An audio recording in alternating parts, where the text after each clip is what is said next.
Oh shit! This whole time he's been out. Damn. Well, what's going on, ladies and gentlemen? Damn, Kay did me like that. This is gonna be funny. All right. When we started, he was here. Because when it came to, he disappeared.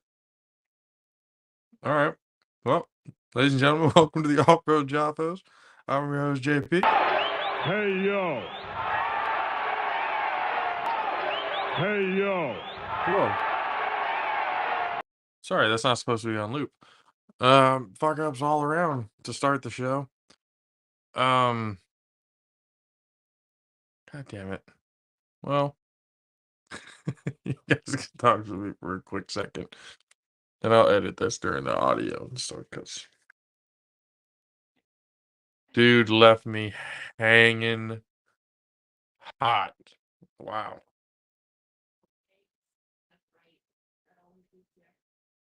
I hope he gets back in quickly.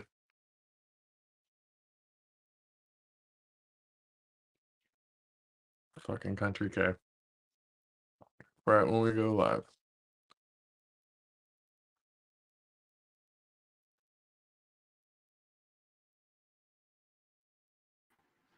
I had to restart my computer, dude.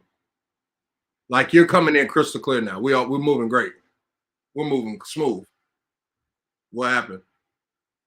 Well, just the whole thing. I was about to, start the introduction and everything else like that, and lo and behold, next thing you know, come back from the intro and everything, and I'm the only one on screen. Bro, I'm gonna tell you right now, this shit, I was sitting here for 30 seconds and 1 minute. It still said 1 minute on my screen. It froze. I had to restart the computer.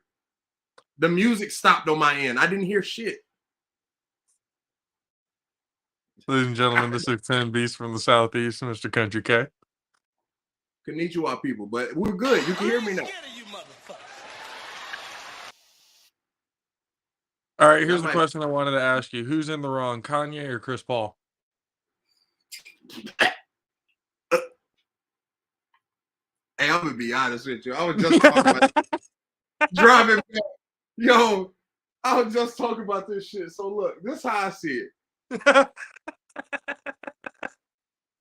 Bro, as soon as I saw this, that's why I was like, I want to see more of his reaction.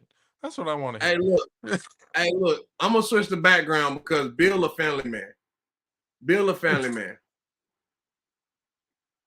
All right, so scummy. Scummy face time.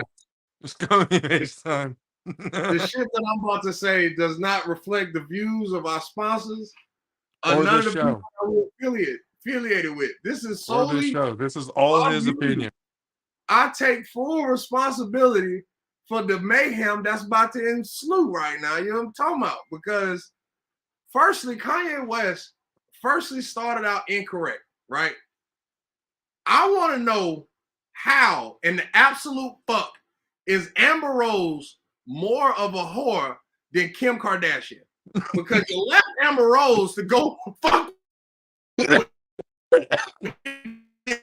No, Amber's living right after you had a kid. And was dating Wiz for a while. All right, granted, after that, they kind of fell in line with each other. But at the same time, I mean, look at what happened. It's like she tried, I guess. I don't know. I don't really know the relationship, but it looked like she tried. Hold on. So here's my question. Is Kanye telling the truth? Hey, look, I'm going to be honest with you. I believe everything that man's saying. I believe everything that man's saying right now. I believe Kanye West right now is shooting for hips now. He's shooting everybody. If I'm going down, I'm handicapping somebody the fuck else with me. Somebody, he's starting to tell the truth now. He's finna start saying all truth shit now. He's about to get suspended on Twitter again, and before he goes out, he says, "Yep, I caught this man with Kim. Good night." Bro, he had a picture of Chris Paul, and I said, "No, he did not just do that." Bro, I was like, Kanye West, are you serious, sir? The one meme I seen, it said Booker see fucking CP3 leaving the Kardashian house. Bro, That shit had me fucking crying. And the sweat that was on Chris Paul's forehead, bro, I couldn't take it. I couldn't take it, bro. I'm like, this man, Booker he looking fresh out out the game. Devin Booker what looking you doing here, bro? like, what the fuck? Yeah, hey, I ain't gonna lie to you. It's been a lot of funny memes. CP3, my dog, too. It's not like I know him personally, but I fought with him. You know what I'm saying? I fought with him. You know what I'm saying? I feel like Foul, though. If That's that's true, fucking that's hella foul. Oh, it's foul on all parties. It's foul on all parties. First off, it's foul on bro. Kanye West. It's foul on Kanye West because you knew who she was when you got with her. Why are you still trying to make it? You're gonna okay, so I made a joke earlier to my coworker. I tested it out to see how it would go, and it landed pretty well. So let me see how this works. Okay, so I saw a meme, and I'm pretty sure you've seen it too. I'm pretty sure everybody's seen it. Right. Basically, Kanye predicted his entire life with the song Gold Digger. Said 18 years, 18 years. She got one of your kids got you for 18 years. I was like, with this whole Chris Paul thing that came out, what if we finished the lyrics to that song? What if it's true Chris Paul was there, and on the 18th birthday, he found out it wasn't his?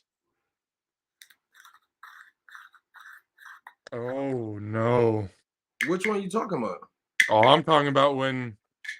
No, I'm saying which kid? They got 3 kids. I don't know. Whichever one. Whichever one he's paid. It doesn't matter. The first 18th one birthday, he found out it wasn't his. Maybe all of them. We don't know. How long has this been going on? The first one was artificial insemination, and somebody else held North. So I mean, we know that one was fucking goddamn Kanye. He had to go into the fucking clinic. I mean, unless the doctor was just a scumbag too and just took Chris Paul semen too, is like shit. Completely in on the whole thing. I mean, shit, motherfuckers, they'll do shit for dollars now. I'll let you know that. Like, that's right. She was a surrogate. She did get a surrogate for them, huh? Yeah, bro. Come on. She had one of them for sure. I don't remember which. I think it was the last one, the boy or whatever the fuck. But yeah, she had a surrogate for the fucking. I'm pretty sure 2 of them joints. If I'm not mistaken, they got 3 of them things. If he's wrong, he will admit he's wrong. We're just saying that right now. We are all for honesty and facts. If we are wrong in our assumptions and or what it is we say, please give us the facts and the proof, and we will gladly take that L and go, we were wrong. But until then, I'm fully with Kay on this one. This is intriguing. Fucking jokes. Believe that. That's why I got the background where it's at. Look, I'm telling you right now, Kanye West. I'm with you. Let me double down on what you're saying. So I started answering your question by saying what I said with the Amber Rose shit, right? But the thing is, I give him credit because he needed somebody when his mom died and shit. But his whole action of fucking with Kim and doing, I'm pretty sure when he was fucking with her, she was still married to Chris Humphries. If I'm not mistaken, she was still married to Chris Humphries. So you fucked a married woman, bro, and then you got mad when a married man come fuck your married wife. I mean, that's probably, and I'm be honest with you. And then I sent y'all the shit where they tied in the whole Drake shit. Drake found out, and he been fucking clowning them. That's kind of how they whole beef started. Oh my God. If that's what's going on, I ain't gonna lie to you. I kind of found more respect for Drake because he's just a fucking I don't know why. He doing a lot of dark-skinned motherfucking shit, man. To be that bright, you doing a lot of dark-skinned man shit, man. That's some petty-ass shit now. I ain't gonna lie. That's some petty-ass shit. Granted, Drake should have been cool when Pusha T did him like that because he kind of fucking did the same thing, you know. Oh man! But at the same time, to get back on point, yeah, man, I seriously feel like Kanye just getting his goddamn. He's just firing off strays, huh? Nah, he getting karma. Karma tearing his ass up because it's like, bro, you really wiped up the girl that had the fucking sex tape video, like. What did you think you were getting into? That's You my. think all of this was a publicity stunt? Come on. I mean, Kanye probably been straight if he'd have did her how he did Amber Rose. He'd have been straight. You know what I'm saying? He'd have moved on, got somebody else. He could have got back with his goddamn childhood sweetheart type shit. You know what I'm saying? Or fucking did something. I don't know. But buddy tweeted out now. He tweeted out. Man's got to pay 200,000 a month. I can tell you right now, the Kardashian curse way worse than the man curse. I can tell you that. We should have added that to the list. Fuck that. The one you need that a part of our show. Like this is probably enough. We can literally make a list of all the athletes who have suffered. I'll be honest with you, bro. That'll take our show to a whole nother place I ain't even trying to talk about. I'll be honest with you. I got you for this because it's recent, but that hold right there, nah, I can't go down that path with you. There'll be a solo list, my guy. I can't do that. Oh shit. But I will say this, shout out to PJ Washington. Huh? What happened? What happened? Shout out to PJ Washington. Wang.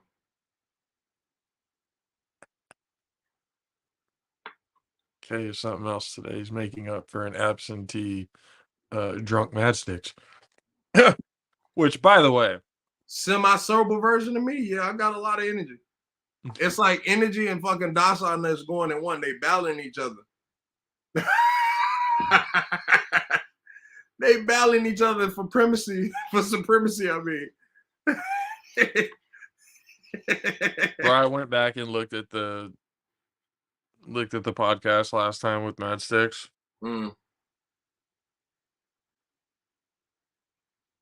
There's so much I could have clipped, but I didn't because you should have clipped it and sent it to him. He would have told you what to do with it. I still can. I mean, it's on there. But that shit had me dying, dude. That shit was so funny. Yeah, so fucking hilarious. He was on a different level that night. So, all right. Can I ask you this? Do you want to talk about basically our first year of media before we have Cory on in like 9 minutes? Yeah, well, so the first full year, I think we definitely learned a shit ton this year compared to last year when we just kind of got our feet wet, with the first game, with the Thanksgiving game last year. When we finally kind of got more into it this year, the more we observed, and the more people really that we talked to, it became a whole different experience that, I mean, I was hoping for, but we got more out of it than I could have really imagined, to be honest. I try not to be too optimistic, but a lot of good things happen. A lot of good things happen this year. And we've figured out how to reach out for different opportunities. The follower numbers are going up.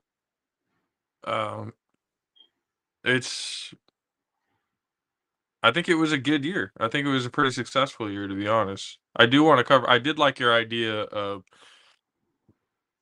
keeping in touch with Sky to see the basketball games. Hell yeah. That would be cool. Because from what I hear, the team is actually gonna be good. I already know. Mm-hmm. Look, man. Hey, look, man. Tooting my own horn or being a fiddler on the roof. But I can tell you this. If I'm paying attention, I know some motherfucking basketball. And that's if I'm paying attention. Same thing goes for football. Just like I knew, I'm gonna brag a little bit before it comes on. Just like I knew Khaki Pants was gonna fucking win. I told you, goddamn it, khaki pants was gonna goddamn win. But as far as the media shit, like, yeah, I feel like it was a great experience. Like, I don't want to make it sound like it's over or anything, but it was just been a great experience and stuff like that. Like for me, I knew a lot about. I ain't gonna say a lot. I knew a little about film and the studio aspect, like in studio, just based off of the fact I did 4 years of TV production in high school, and it just was like our TV production teacher went to University of Florida. She graduated from there, and University of Florida is pretty good in film. Like that's like one of their biggest things for that school. And I don't know now, but back in the gap, like when I was in high school and when she was in school and shit. I don't know about now, but yeah. So in our program in high school was pretty solid. So I learned a lot from the teacher, and I just had natural ability. Granted, didn't read a fucking book in that class all 4 years. I'm gonna be honest with you. I literally had natural ability, and that's kind of what I'm hands-on learning. Yeah, like I'm a great, like even in football and everything. That's probably why I can play any position to an extent. Like I just learned from watching. I'm like, if anybody watch Everybody Hates Chris, I'm Chris's brother. I'm Chris's brother, the one that could just watch anything and he could just do that shit. Like that's me. Like I can learn in multiple facets. You know what I'm saying? It's not just I look from learning, but whatever the fuck. Anyway, I'm very receptive. Let's just say that I'm getting high, and it's starting to kick in now. Yep. Good thing Cory's coming on in a minute. You can take over for while I'm leaving off. You know what I mean? Like I got a lot of energy today, guys. Already looks kind of cloudy on his end too. Look at he hotboxing. Well, I mean, they got you gray in the backstage. They have you gray back there. Shit. But I mean, with what to be honest, I think we learned into hyperdrive because of the situation that happened earlier in the year with with all the things that went down. So it almost ended before it even started. Right. Yeah. No, that was just a part of the learning process, and it's a good thing we get. You know what I mean? Yeah. Again, shout out to Sky because he kept us in it and gave us those opportunities that we showed up and be able to get the good film and everything that we got. And be able to see good football, dude, because Junior Fehoko, Mountain West Defensive Player of the Year. We watched him pretty much all season. We can agree. Yeah, dude was a beast. If it wasn't going to be him, it was going to be Cade. Like, those two were just ridiculous. They both made All-American teams. Fehoko also made Pro Football Focus's All-American team. I think it was second team or third team. Not sure.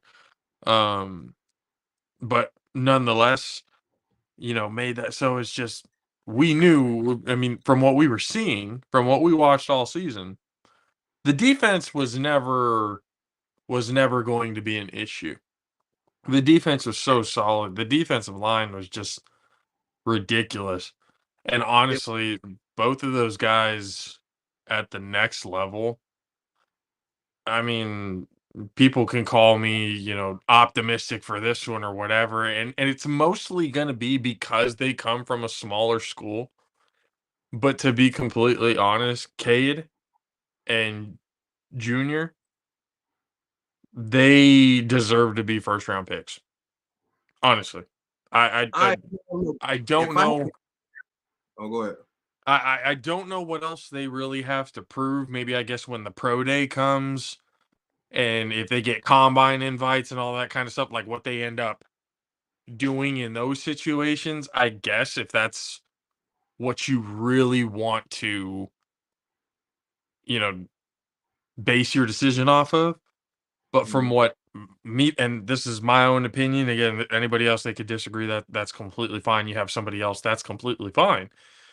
But these two guys and Kyle Harmon too, the dog, the dude was just, we saw him like this game get chippy, which we don't normally see out of Kyle. It was a rivalry game. It was. And that, I did not tell you from the beginning. I was like, this game is gonna get chippy for sure. Yeah, you said that. I said that shit before. When I got to the box, I remember sitting next to the guy, and I was like, "Man, this game's gonna get chippy." He's like, "You think so?" I'm like, "It always does." I was like, "It always does. Every year, whether it's here or whether it's in Hawaii, it always gets chippy." This game, I think this game is a bigger rivalry than San Jose State, Fresno State, to be completely honest. Yeah, for the Valley Trophy, all that kind of stuff. But I think the rivalry between San Jose State and Hawaii is, at least in the Mountain West, the biggest rivalry. Regardless of what their, records or anything else like that. Every time they play each other, it's always a fucking good game. Always. It's always physical. Defenses are always playing well. And everything that went into this game with Hawaii and San Jose State, I mean, Siobhan played great. The offensive line, the growth of the offensive line. Remember how we were talking about them in the beginning of the year? Mm-hmm. We had gone to training camp, and for those of you who've been watching, we looked at it and said, if the offensive line, with what we need, 3 freshmen, Coach Zoe, was on here talking about it, how young the offensive line was. Coach Oglesby did a fucking fantastic job with the offensive. The offensive line for San Jose State is set for the next 4 years. Hey, look, I ain't trying to cut you off, bro, but it's 7:30. Oh, okay. Oh, Cory, what? Oh no, Cory. Yeah, you know what? Just fine. Ladies and gentlemen, quarterback for the Fair Tribe. You already know University. Cory Hammond. What's up, Cory? I was gonna say you guys can keep going. It's technically college football talk, so you can get into the segment even before I'm on. And you guys we can have you on anyway. Definitely. You guys don't know way more about San Jose State than I do because you're on the field, you're talking to the players and coaches. So you guys are the experts there. I'm going to step back for that. I mean, I wouldn't say experts, again, considering everything that we kind of went through and everything that we learned this year, it was very hard to turn off the fan. For you, for sure. For sure for you. Because you watched them longer than me. Oh, because again, I've been, essentially my entire life, I've been going to San Jose State games. Yeah. I had as a kid, I went to damn near every time Hawaii came to San Jose State. And now to be able to kind of cover it on the field and everything, like it felt like, to me, I was kind of like, it was very hard to turn the fandom off. It was very hard for me to kind of hold back certain reactions. Well, you guys were also not covering it from a national perspective. So I think it would be fair to say that the type of coverage that you guys were providing was, closer to the fan experience than it should be, hands off, Tom Rinaldi with, some sad music in the background. And not to make, there was, for San Jose State, there was a lot that went on. Obviously, off the field, there was the tragedy. There's the talk of, and we mentioned it on this show, how good does San Jose State really want to do? Because if they do too good, then they're in the same carousel because their coach is going to be one of these names. So let's win, but let's not. It is tough because, just like you said, I've been seeing it already. Apparently, Coach Brennan is a name that's getting tossed around for Stanford. I had seen some people, say, "Oh, he shouldn't leave. He should." I get why he would go and take the job. Is he deserving of it? Yes, he's a very good coach. But I hope they kind of keep everything in-house because the culture that they've built there. Well, when he's mentioned as a job, that also could just be his agent doing his job, right? He could just be getting a better payday. and I don't think he wants to break the bank over there yet. But that's a tough situation when you get into somebody else's pocket, right? Exactly. When we talk, I say that as an A7FL guy and all that, but if CBS came and they were like, "Hey, man," I probably would be an idiot to say no. Now, other than not my recent one, but other than my college football picks, we've kind of gone through the motions and realized that at times I can be an idiot. So maybe I do make that decision if it comes up. We all have But those moments. but I think where San Jose State sits, they're good. They've got a good team. They had you talked about it. I don't know if their guys are gonna because the combine's garbage anyway. It's not how good of a football player you are. It's Yeah. how how well you do with shorts on in these weird situations, and literally almost none of them, they have the position drills, but almost none of them are directly correlated to a football activity. Like bench, okay, when do we do that? Never. It's like I do that more often when the defensive tackle crushes me and I have to literally push him off of me. So maybe I should have been in the gym for that exercise a little bit more. But why do we need that? Now, obviously, test strength, whatever. So I don't know if they'll go in the first round, but especially defensive players, it's not where you're drafted is not indicative of how good of a pro you're That's going also to be. true. And what I like about smaller school guys is they understand what the work ethic that it takes. And most of the guys that come from those small schools that aren't like the flashy big time playmaker that like when Randy Moss had the situation, right? That's why he was at Marshall. Yeah. That's not those aren't the guys that we're talking about. So when they go to the next level, they've kind of been in the position of, all right, I'm going to strap on my work boots and my lunch pail. This is a job and I got to work every day. And those guys are the ones that are successful in the long term. And I think that those guys coming out, especially the guy with the with the Polynesian last name that I'm not going to attempt. Fehoko. Yeah, you do it a lot better than me, so I'm just going to let you keep going. I think he's a legitimate player and a pro for sure. And the fact is that not only does the culture of San Jose State lead him to be one of those guys, those character guys that if I'm drafting, I'm definitely picking him up when it is the time that, everyone else is kind of agreeing that that's when he's going, because that's what you kind of have to do. But he's also, we also mentioned his last name, that those guys from that culture of, their ethnicity culture, it's also a good sign, because those guys, I don't know what, religion that they really actually are, but it seems like most of those guys worship and play on Sundays, and that's kind of what, where their loyalties lie. As far as No, that in Polynesian cultures, football and rugby are two very big sports. And football, you should have been there, because with junior Yeah. Fehoko, he's a senior. It was senior night, so when they were introduced to him, like his whole family and stuff, basically the whole half of the stands, just everybody came out in support of him. It was really cool to see. He had his little family members and stuff like that with him. Caught a cool little, moment of him. I don't know, one of his little family members or whatever. The game was over. They had already won, and he went and grabbed her, and he was just walking with her, looking around, kind of soaking in the atmosphere on the field. And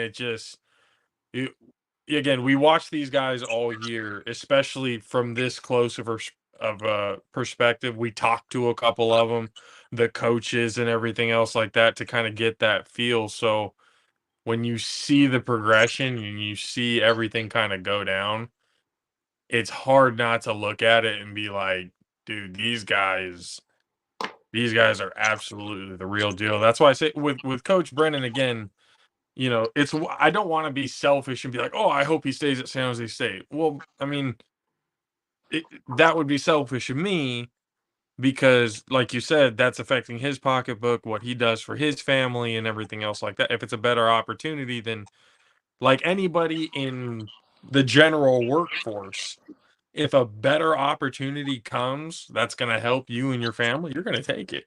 Right. No matter what. So if he goes to Stanford or if he goes to anywhere else, hey, he absolutely deserves it because he's a great coach. He brings an awesome culture, and that's why I say I hope they kind of stay within and kind of keep the staff that he built around that. He might take a couple of guys with him, Yeah. but I hope they kind of keep at least the ones that they can from that and to kind of continue to build up on that culture because we've said it before, San Jose State has not always been good. There Hey, have but been a lot hold of on. very, very down years. Hold on, Josh. Before you get too far into that tunnel, can you tell me Siobhan's last name? Cordero, shut up. All right, seeing if you had it. First mistake. I made the mistake once. I wasn't going to make it again. We already went through it. I don't need to talk about it anymore. This is the worst interview of all time. We'll just leave it at that. I grew don't think from it. Cory heard that. I don't think Cory heard it. That was probably been before he was a correspondent. But it was before he was a correspondent. So you gotta tell him your fuck up. You gotta tell him your fuck up. It's college related. You just went all and on about the Polynesian culture. You gotta tell him the story now. Starting quarterback for San Jose State, Siobhan Cordero.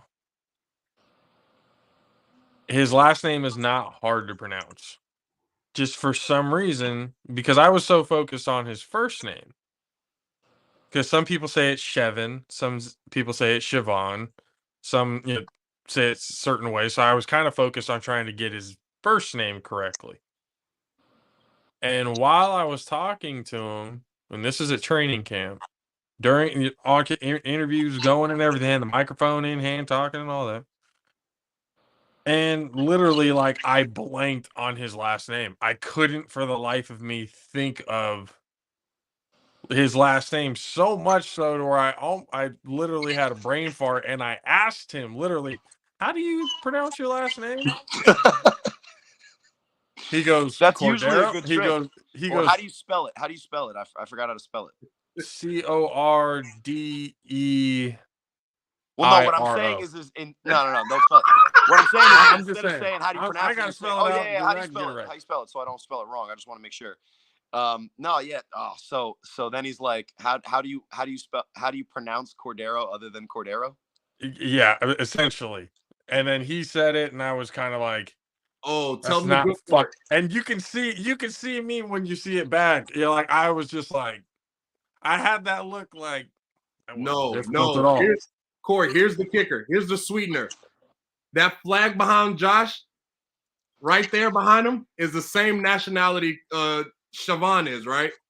So when I tell Siobhan, yeah, you should know that. You got Hawaiian in your blood. The way Siobhan looked at him. In disappointment. Such disappointment. Disgust. Yo. Such That made my year. It made my year. You had to see it. He said, you're Hawaiian? I'm like, yeah. I was like, yeah, I'm half Hawaiian. And he goes, oh, okay. And then I was like, he said, thanks, man. Thanks. Yeah, appreciate that. I was like, all right. Learning experience. It wasn't even like it was a guard or something. You could get away with a guard. They really don't care about the press. Not the starting fucking quarterback. Yeah, from experience, I know. If you came in and said, how do you pronounce your last name? I'd be like, just say it wrong and then I'll correct you or something. Like, go for it. I'm an asshole though, so hey, so like you said, we're not like if I was one of the suits at ESPN, they'd have been like, all right, you're done. You should have already known this. They pay people a lot of money to say some idiots. They got Hey, that is true. Yeah, that is true. And sometimes the dumber the better. I mean, for the longest time, the shtick on the Dan Le Batard show was that Stu Gatz was going to say some dumbass shit. So I mean, there's room for everything. So as much enjoyment as Country K got out of that, there's levels to this entertainment thing. So the blooper reel sometimes is better than the movie. Let's just say, I don't know. I mean. That would be true. You can't make up what's your last name, and then the guy goes to you, Smith. But obviously Cordero. How do you pronounce? Is it Smythe or is it Smithy? It's just Smith. But the thing was, I had gotten the last name correct. I was like, it's Cordero. I know how to say his last name. It's like, it's Cordero. Or like sometimes they'll pronounce it Cordiero, but that's not how they pronounce. I was like, I've heard it. It's fine. I was so focused on getting his first name right that I blanked out on his last name. Well, when we did, and felt the need to ask him about it. I had a similar thing when we did. We were doing an A7FL draft, and it was, it was a couple years ago, so it was kind of chaotic, and it was cool, but it just didn't, because it was pre-done, like all the drafting was already done, so we were trying to make it live when it was already done, so it felt a little like forced. Yes. But when we were having guests on, one of the guests is the division commissioner for Florida, and his name is Nick Alaimo, Alaimo. That's his name. Right? And as the co-host, it was me and LJ Smith at the time, and we're up in the studio in I'm pretty sure it was Patterson, New Jersey. We're upstairs. It looks nice. You know studios, right? Especially when it's like an off city. It looks nice in the studio, but around it's literally like a crack house. It's basically like they shoot the nice scenes for like a show, like, obviously not The Wire, that's Baltimore, but like a cop drama, and then they do the precinct in the room, and then they just walk out of the room, and then it's just the crack house scene is just the outside of the room. So we're doing this, and we're sitting there talking to Nick Alaimo, and they're like leading us in. And what's funny is at that time, Matt Ryan's role was executive producer, and then he was the mastermind behind the scene, and he was the one basically telling me and LJ what to do and not screw up. So we kept going. It's like, all right, Nick Alaimo's coming on, and we're gonna talk to him. So it's like, all right, and you know me, I have zero fear with this thing, so I just go, right in, and should. I was still relatively green, but I didn't care. And this has nothing to do with being green or not, but I'm thinking, all right, I got you. That's his name. And we're here with Florida Commissioner, my friend Nick Alaimo, and they were like, oh. I was like, all right, my bad. All right, Alaimo. Okay, go. Ready? 3. And then it's Matt Ryan, and he's got his hair, and you can tell he's a little flustered. There's always something going on with Matt Ryan. Matt Ryan's my guy, but especially when he's executive producing, he just takes the role that you see, like, behind the scenes and all those things, because that's just how it goes. So he's like freaking out. All right, go. All right, we're here with Nick Alaimo. Oh, shit. I did it 4 times in a row, and then we just let LJ Smith do it. And I wasn't trying to troll either. And that's like a persona that I've taken on, is that I'm trolling. So like when I see him, I bring it up as the troll, but I just couldn't get my mouth to say the right Alaimo. I kept saying Alaimo, and we're here with Nick Alaimo. Oh, you're making fun of him. Fuck. Oh, had that been live, that'd been that'd been a treat. If you catch some of our podcasts sometimes, and Matt's usually pretty good, if I like totally mess up something, I'll be like, Matt, please just edit that out. But one time he didn't, and I was like, I mean, please edit that out, or I guess if everybody wants to enjoy themselves, just leave it in. And then he left it in because I gave him permission. But man, hey, sometimes you just get the last name wrong, and to be honest, Nick Alaimo is my guy, but when it's Alaimo, I think he just tells people it's Alaimo, so it's not Alaimo, because that's pretty bad, and I just couldn't avoid not saying it. Well, I guess we've all had our moments of getting. Well, I mean, I've heard definitely the talking heads get last names and all that shit wrong, so that's fine. But just to actually go take the step of, what is your last name? Aren't you here to cover me, buddy? And then I was like, is it like one of the guy? Is it like one of the only responsibilities that you have for this afternoon, to know who I am? Talk about green. Holy fuck. Yeah, it was again, from the beginning to the end, we're much better now. We learned a whole lot more. and let's perfectly segue, as we're all evolving in this thing we call media. into a basically a promise that I have to pay up on. And Jay, we talked about this because when we were talking about Michigan, Ohio State, I had actually purposely refrained from mentioning the quarterback for the Michigan Wolverines. And JJ McCarthy came out and basically, because I'm not important at all, but in my face threw 3 touchdowns and destroyed the Ohio State team, which I think is exactly what I deserved in a weekend that I said, yeah, you know, I think Washington State's going to take care of Washington, and Penix Jr. went off, scoring 50 for the Huskies. Your pick of Ohio State was purely on brand. Yeah, and I did admit that you hadn't seen enough of Michigan, and I they didn't said, believe it. And, and what did we see though? Because let's break down JJ McCarthy's stats over the course of the 11-game season. So in the 11-game season, I have it pulled up here. Hold on, my friends. Hey, while he's looking that up, I tried to tell y'all, Khaki Pants was not having it. No, but in 11 games, 17 touchdowns, and everybody loves the interception ratio. 17 touchdowns, only 2 interceptions, which is elite, right? And that's probably his most elite stat. Because then you look at the rest of the stats, and for this season, he's 177 for 271. So put that in perspective. He's only really attempting approximately 25-ish throws a game, and he's getting about 16 of those for a 65% completion percentage, which we're going to say is about average in the Big Ten. You're playing in tough stadiums, tough spots.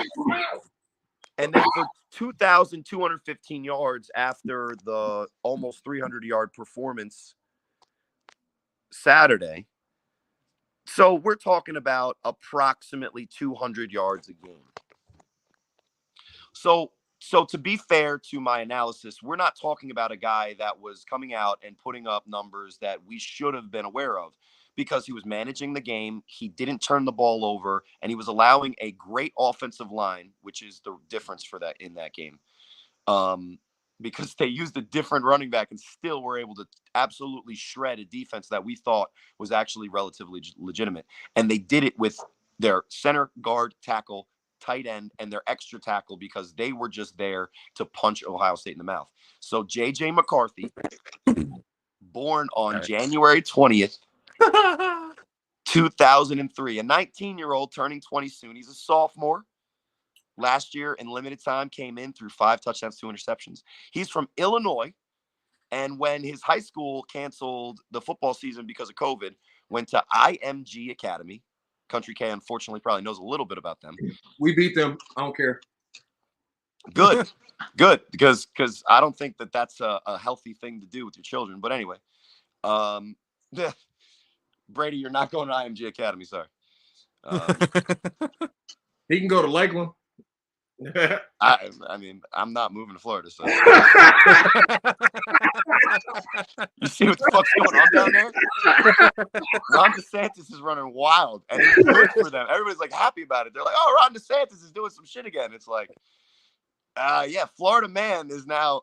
That's the Florida man right there. Florida man is now a thing that is just like Florida man, and it's like, yeah, of course he did that. Okay, all right. So here's the thing. I've this for the longest time. You're from up there. The Northeast is by far the craziest part of the country, and people are sweeping the shit on the rug, and you're giving it to Florida. All right. So what's the population density in Florida?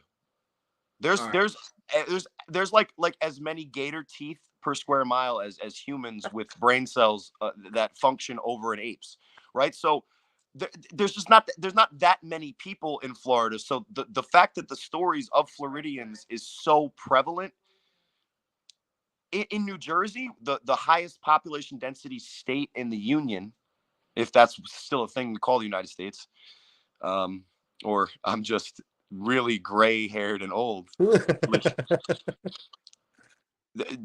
I step out of my front door and have to climb over 4 human beings. Now I created those human beings. But in New Jersey, you're literally stepping over. So like 1 in the million, and we have 8 in this stupid little state that's the size of the Bay Area, is crazy. So yes, we are aggressive. We are very upsetting to and unsettling to people from not around here. But you know what? Here's the thing. In the South, somebody will see you at the side of the road with a flat tire, and this isn't true. This is just me making shit up to be funny. But in the South, you'll see I'm also from the South, so this might be true. Go on. Let me see what your analysis is. And if you're on the side of the road and you got a flat tire, somebody on the South be like, "Oh, honey, God bless. I wish the best for you." Out in New Jersey, you're on the side of the road and you got a flat tire. Somebody's gonna pull up behind you and be like, "The fuck do you run over, you idiot?" And they'll actually change the tire for you, especially if it's a young lady, which may or may not be a good thing. But they're gonna change that tire, and what they're gonna do is they're going to absolutely kill you for having a flat tire and not knowing how to do it. Just roasting while helping. Well, It's not a bad community. People are forged in New Jersey. People are grown in the South. All right. First off, 2 things. I'm not entirely. All right, hold on. I'm not even gonna go that part. I was say, I know a reason why lot of you're people in climbing the over South each who would help with a tire change. I'm Everybody just saying. in New York is coming over there. That's first off. No, Everybody's it broke up. It broke up. It was too good to miss. Please say it again. So the reason why you're climbing over each other in New Jersey is because everybody's leaving New York. They're migrating there and into Florida. Most of the Florida men be transplant. Well, you're right about New York City, and it's not that they're migrating. It's because they never could afford to live in New York City. Even the wealthiest of wealthy, they could never afford to live in New York City without rent control. So they've always lived in New Jersey. It's just that, usually from approximately 9 to about 5:30, they're just in a different place, making their money, and then they come back and they're back in for, rush hour to be, half as bad as LA, but still pretty bad. I mean, nothing's as bad as that shit. But anyway, LA traffic is something to behold. Yeah, well, I mean, people talk about selling your souls, but like the town of LA has been soulless for a while, and that's why hell on earth is being stuck in traffic in Los Angeles. Which it's also usually hot too, so it's like fuck, it's really hot. Yeah, as well. But no, the whole Florida man shit, that shit that's something I hate every time, and I gotta just take it. But let's the elephant in the room that we're not ever talking about, Country K, is that 99,000 times out of 99,001 times, the Florida man looks a lot more like me than you, though, Country K. It's also a different conversation. I can't do nothing to celebrate. A lot of those Florida man, they're more in Floribama, if you know what I'm talking about. And I'm not trying to be offensive here, but it's just the goddamn truth. I look at those stories, I click on the thing, and it's this guy. And that's the guy. Oh God. I mean, that's the guy. That's the guy. That's what he usually looks like. Florida man makes bombs of mayo, egg, and pneumonia, right? And then that's not even the worst part about it. Never mind. So JJ McCarthy. Shit, Cory.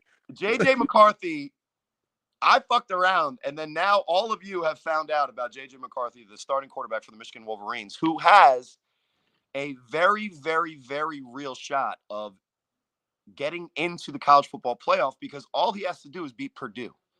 So to bring it back from Floribama man, and whatever I just did when I kind of crossed my eyes just then, I'm gonna have to watch the playback because I couldn't visually see, unfortunately, what I was presenting, but apparently it was humorous.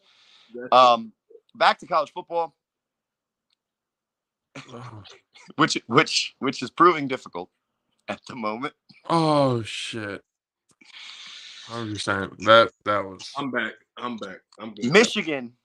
Michigan as Purdue, and if we saw anything from the trenches of Michigan, they have what it takes to take care of Purdue. I think if more than ever before. And like I said, I didn't know anything about Michigan until they went into the Ohio State game because they were basically doing that to everyone. And I just thought the Big Ten was down.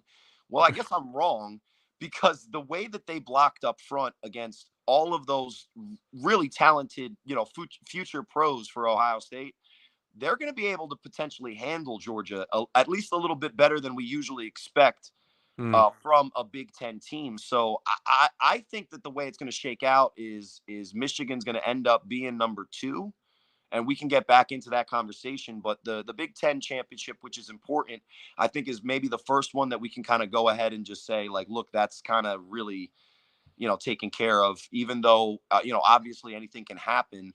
I'm not gonna go and say that I see a Purdue upset in this game because I've seen Purdue this year. And what I didn't know about Michigan and I know now is that they're going to be able to handle Purdue. Well, I mean, when we talked about it last week, because now there's the immediately after you got Ohio State people all of a sudden sob story. Oh, I think we came up short. I was like, y'all got your asses whooped on national television. It wasn't as bad as what Texas did to Oklahoma. No, not on that level. But it was And bad. I don't think a lot of people will be on that level, and that was a high point for me. And I don't think that'll ever happen again. But I'm just saying that was an absolute. So this wasn't we came up short because we talked about it last week. In the situation that it didn't matter who won the game, as long as it was close, like within 3 points and stuff like that, we could start them just flip flopping or whatever it may be, staying at 2 and 3 because being honest, they're probably 2 of the best teams in college football. Or whoever lost got their ass kicked, then they're booted from the top 4 for sure. Without a chance to change anybody's mind about how they performed because they don't get another game until the bowls. Exactly. So that was their semifinal. And, again, Michigan has to take care of business against Purdue. If they lose, then it makes everything a little bit more interesting. I think, they lose to Purdue, you're probably still going to put them in. You put Purdue at number 4 because they beat them. Fuck it. just throw Purdue in there. Throw San Jose State because why not? We're going to be biased on this show. Yep. And then I'm from Jersey, and we're going to throw in Rutgers, and they're terrible. So we'll just let San Jose beat them, and then they'll be in the national championship game. And since we're running this thing, fuck it. It's just as crazy as any other year. That's how I like it. Nice and crazy. Over there? What? You're breaking up, man. Samuel. My bad. Since you mentioned, is Shiano still over there? For now. I mean, when we're talking about the carousel of coaches, Deion Sanders wasn't like, well, I hope Greg Schiano is moving on so I can get to Rutgers. But, I mean, it's in the Big Ten. Do you think he's leaving? No. And I don't think they're ready to fire him yet because they're still kind of trading on the name brand more than they're trading on anything that they've been able to do in the Big Ten. And if you really look at their roster, they, one of their early games this year I talked about on this show, they played Boston College this year, an ACC opponent in their out of conference games, which is nice because it's like normally the team like Rutgers is going to play like Norfolk State in Virginia or something and just get an easy win and just get, and pay for it. But they played a tougher team. And they looked like they were one of the worst teams in college football when they were playing Boston College. But their motto, keep chopping, they won that game. I don't know how. It was basically just jet motion, sweeps, counters, and a couple of trick run plays. But when they needed to, after kicking, I think it was like 6 field goals, they got in position and kicked to the 7th or something ridiculous like that. It's a little bit of hyperbole there. But Greg Schiano for now is employed, so good for him. I'm like, so real quick to Deion. Do you think Deion's gonna leave? I mean, here's the thing: his son is still the quarterback at Jackson State. I mean, of all the betrayals of head coaches to their players in the history of college football. If Deion Sanders makes the move to now not coach his kid who's the quarterback of his team, I mean, what would I he was do? hoping What evil thing would Deion Sanders not do for money then? If he leaves his kid high and dry at a Division I AA HBCU school that Deion Sanders now made multiple top 100 ESPN recruits go to not only his team, but he was talking a huge game about, race relations and how it mattered more than just, go for the, the plantation owner, blah, blah, blah, blah, blah kind of speech. And I don't want to go too far into it, but those kids went to HBCUs based on those premises. And I thought that was awesome. If the coach then dips out of there at the first opportunity. to go to Colorado of all places. Well, all of those places are going to offer more money, guaranteed money that as soon as he signs his name on the contract, as soon as he gets fired, he still gets all of that in full. I mean, like I said, I don't want to be in people's pockets, but I looked at it this way because we talked about, especially like with Coach Brennan, like you don't want to like dip into the pockets. You understand, this, but with Deion, it's a little bit of a different story because we've talked about it on this show before. Deion going to Jackson State was the biggest thing for HBCUs to happen in a long time because there has been a lot of NFL Hall of Fame talent that have come from HBCUs. And I had always wondered why they don't get the proper respect that they deserve. So I figured Deion would be the start of what would then turn HBCU schools into sought after destinations. And if he just kind of, after all that they've built there, oh shit, real quick, we're talking about him. Give me a second. There's something breaking news. Sources: Pete Thamala on Twitter. Deion Sanders and his associates have spent the week recruiting on-field staff, support staff, and transfer portal players to Colorado. While a deal isn't finalized, Sanders has been preparing for his exit to Boulder for after the SWAC title game. This is from ESPN. So there you go. What won't he do for money then? If he's willing to just dip on his own son? Now, so I think his name's it's not Shamir Sanders. What's his name? What's that? No, you talking about which one? The quarterback. His son, the quarterback, number 2 for Jackson State. God damn, I just had it. Y'all messed me up with it instantly made me think of the older brother who's the safety. His name is Shiloh. And then the other one's name is dang it, what's his name?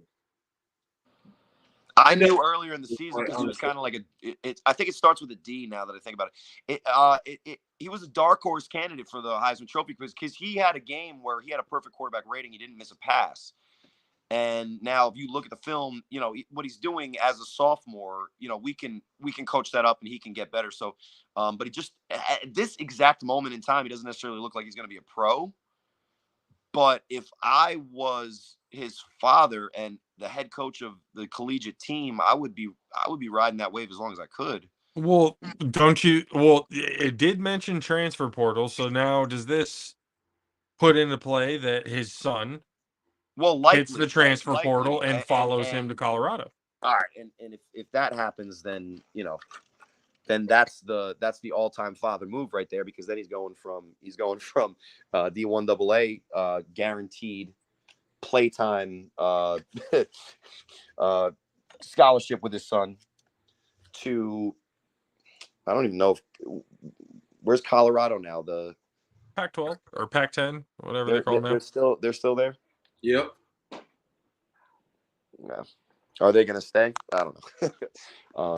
I'm looking for a charger. My family always is stealing chargers. What? I'm kind of starting to, because, like you said, he had recruited all that talent to that school. If he When brings now it, what? if he brings it to another school, though, my only issue would be because honestly, that would be awesome to kind of see him bring his son, some of those guys. They would You all know, hit the transfer portal and go from Jackson State to Colorado. I mean, that would be pretty good for those kids, especially those exact individuals. That would be great, right? But then what does that do for all of the rhetoric that he said about the HBCUs? So, I mean, again, I don't want to get in people's pocket, and I think what Deion did show is that the right kind of person, and there's not that many that are like Deion, let's be honest, but the right kind of person can do that, can bring that kind of attention. And then, there was a issue with Deion saying that he was swag, and then I think it was the coach at Grambling State said, "Well, no, Deion's not swag. I'm swag." And then Deion and Jackson State beat them, and then he was saying, "Oh, well, who's swag now?" Well, I guess not Deion anymore. But I mean, we shouldn't be surprised. We shouldn't be ashamed, and we also shouldn't trust Twitter because if you've been following Twitter in the past, I don't know, month. Lockheed Martin apparently stopped selling missiles and weapons around the world, and aircrafts. I think they tweeted that. And then what was there was an insulin company that tweeted out that the insulin was free now. So I'll hold my judgment on Deion Sanders until we get a confirmation that's not this current version of Twitter as we appear on it probably right now. So thanks, Twitter. I mean, but I just kind of being correct about shit. I looked at it as he was bringing a lot of very well-deserved attention to those schools and to that division. And I think so what's now, nice is that those are schools still, right? Those were not football factories, and that's what I think the message is like, hey, get a chance to get the type of coaching and attention that you'll be able to eventually and hypothetically be an NFL prospect, while also getting the access to one of the best educations that you can get in the United States of America, regardless of what type of conference it is. And specifically those schools, they're not known for allowing guys in that can't cut it academically. So that the degree from there, even if the NFL doesn't work out, that means something. And then the community there, and then also what those schools stand for. So, good for Colorado if they got Deion Sanders, but I think it's going to be a little bit tougher to to get kids out to Boulder than it was once upon a time when Cordell Stewart was making things happen back there. What were you gonna say about it? Honestly, personally, I don't believe it until Coach Prime says it. Until he says I'm leaving. Yeah, because not saying he's not a trusted source, but didn't they have rumors with him before, and he came out and said, "Don't believe anything until I say it." Yeah, Nick Saban said he wasn't going back to college when he was a coach for the Miami Dolphins too. Yeah, but Nick Saban, it wasn't like Snake. Yeah, I got you. Yeah, I don't know. I if he does leave, me personally, I feel like he probably need to do another season there, just to give a little bit more popularity to the HBCUs before we get, because they just got their first college game day this year, right? Yep. And that's gonna be gone as soon as he leaves, because I don't think Eddie George nor Hugh Jackson is a strong enough program to make college game day come out there. So I don't know. But if it is true, it's true. Yeah, if it is true, it's a shame. If it's not true, then it's just one of those other things that Twitter screwed us with. Yeah. Thanks, Elon. You're doing a great job. I think his gravitas will get people to go to bowling.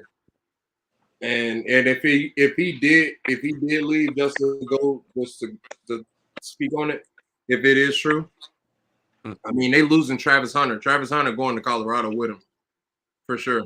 If his son doesn't leave, Shador, that's his name, Shador. Shador, yeah, that's what it is. Shador, yeah. If he doesn't leave, I know Travis Hunter ain't staying. He going with Coach Prime. So, I mean, that's just my little spiel on it. I mean, I don't know how much I should trust it because it was retweeted by Adam Schefter, and we know how Schefty's fucking track record this past year hasn't been great. Yeah, his retweet finger been crazy. So, everyone's saying they got sources and it's guaranteed it's happening. Then Prime says himself that there's only really one reporter we should be listening to. And so I'm following him and I'm going, all right, we'll get it from him. I mean, I personally think he should stay because, again, I'm more of like the building something there.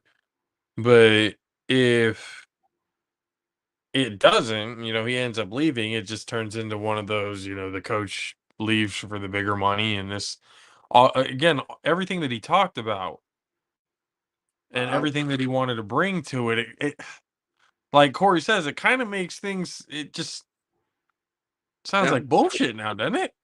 That's why I said one more year. If he does one more year, it's not even the fact of getting people off your back. It's just more the fact of just like it'll actually bring more eyes because you would get more publicity, success. I mean, it's just like this, right? I went to a high school that was really popular and successful in football. So much so, the Herb Street challenged them. He beat them multiple times. You know what I'm saying? He beat the Herb Street Challenge. They beat the Herb Street Challenge multiple times. So certain things got added to our program. Turf field, Jumbotron, things like that. You know what I mean? So I feel like the same thing would happen with Jackson State. They just went undefeated. They didn't go undefeated the year before. They lost to Ball State in the goddamn bowl game. So I feel like they play this year, right? And then next year, play well, do well. And Shador probably will develop a little bit because, like he said, he is young. He shows his youngness sometimes. And yeah, I feel like he probably like the whole program as a whole will be able to fucking develop and be able to boost up. And then a lot of things could go into play. Like say if Prime did do that, he played out next year with the school. Shador, if he does be like let's just say hypothetically he wins the Heisman, he's for sure can just declare for the draft in as a junior. Off of popularity alone, you get drafted and you can go to a team. Prime leaves, your brother's done, and then Travis Hunter just say hypothetically he just take a redshirt year and he can just go off his ability alone that next year, his junior year. And then he don't even have to play at Jackson State, but he could be at Jackson State and still fulfill his obligation that he signed up for. So I feel like all of that could actually be beneficial to everybody if he did next season versus leaving this year. I mean, either if he does end up going, then again, it just does because Cory did, but it brings up a good thing, like all the things that he said in his decision to coach there and bring talent there and all that, get people drafted out of there, what he wanted to bring to HBCUs. It kind of seems like to leave so early. Yeah, is like. And what was the rhetoric from the guys that had like made their careers in the HBCU that they were saying that Deion Sanders was a look at me guy, and as much as he was saying the right things, it was really only ever about himself. And if he leaves, and it's we'll find out. I guess that I think Country K has the best take is that these types of things are constantly happening in these situations because what what can Deion Sanders now tell Jackson State with these rumors out there? Give me that. And what Jackson State going to do? Because it's not that they're not, they're not Did Notre this Dame. what you think he would My phone. Jeez, look at use it? Like he would literally use this as a ploy to get more money out of Jackson State? I mean, coaches do it pretty regularly in college. So, I mean, that's probably what Coach Brennan might be doing with the Stanford rumors, honestly. That's what your He already if you have a signed an good agent, extension. that's what your agent is out there doing in this situation. He goes, "Hey, Coach Brennan, you actually trying to leave San Jose State?" Nah, man, I'm not going anywhere. I'm telling my recruits that I'm going to be here. All right, cool. Well, there's going to be this rumor that they're looking at you. As soon as it gets a little bit of heat, we'll talk to San Jose. We'll get that settled, and then we can go back to the recruits with the new contract because that'll look even better to them. All right, cool. Thanks, agent. This is your job to be a snake. And then he slithers away. That's the real Jerry Maguire. It's not Tom Cruise. It's actually the serpent from Adam and Eve. He just keeps slithering in for more deals. You ready to sell your soul? Yeah, fuck it. Couple million. There's also a game, guys, on tonight, right this second, that might have something to say about the college football playoff. Mm-hmm. Everybody was ready to punch the USC ticket as soon as Ohio State lost and said that Caleb Williams is after a 20-yard run play in which his offensive line blocked for 8 full seconds. And he went back and forth. And then he made this one guy miss who was fat and tired. And then he ran downfield. And then the first guy he saw, he made a little bit of a move and got past him. Then he got another 10 yards and then he got tackled. But what everybody failed to see when they were praising it as one of the greatest plays they've ever seen a player make is that he probably looked at 4 or 5 wide receivers that had at least one step. And with his arm talent, I'm sure he could have thrown it. But credit to his offensive line for blocking that long, because if I ever got 7 seconds, I think I might actually just retire and shake the hands of every single offensive line. Be like, that's literally all I've been waiting for this entire career. Is just this moment. It's like an 8-second bull ride. So I would just walk off on top. If I had 6 seconds, I wouldn't be running around stumbling. I would be throwing a touchdown pass because that's my job. But anyway, so I don't know. Last time I tried to check it, my phone cut out. But right now, the last I looked at it, the Utes are the Utes are up on USC, right? 24-17 still? No, it's 34-10. I mean 34-24, but USC's in the red zone now. Caleb just threw a 48-yard pass to Jordan Addison, and his first down. They're about to tie it again. I mean, they're about to get close. It's a simple game. So, this is obviously going to be more entertaining than just those parts. But as soon as this broadcast is over, maybe check out what happened in the end of that game, because it might end the same way that the first matchup did. Because for whatever reason, these teams they are matched pretty well. I mean, I was expecting Utah to look a little bit better against Oregon, but it didn't matter because this game right now is going to be who's going to be the Pac-12 champ, and USC might get a playoff berth, but Utah doesn't give a shit about that. I can tell you that. I remember what I told you before. If Pac-12 you're a Pac-12 guys, I don't know what they want. What do you want in this situation? Do you want to get your team in the playoff finally? Your division in the playoff finally? Have they even been before? To a Pac-12 team? The college football playoff? I don't think so. Oregon's made it a couple times. Yeah, Oregon, yeah. Mariota. They made the BCS. That was BCS? I thought that was first year of college playoff. No, college playoff. Mariota? Yeah. When Mariota won the Heisman. Yeah, but didn't they they lost in the first. I think they actually lost in the national championship game, if I'm not mistaken. It was Alabama. I think, it was Alabama or LSU. Or Ohio State with Zeke. Nah, they didn't win it for sure. No, they lost. But that Yeah. was that. I don't think that was the CFP. I think that was the Yeah. BCS.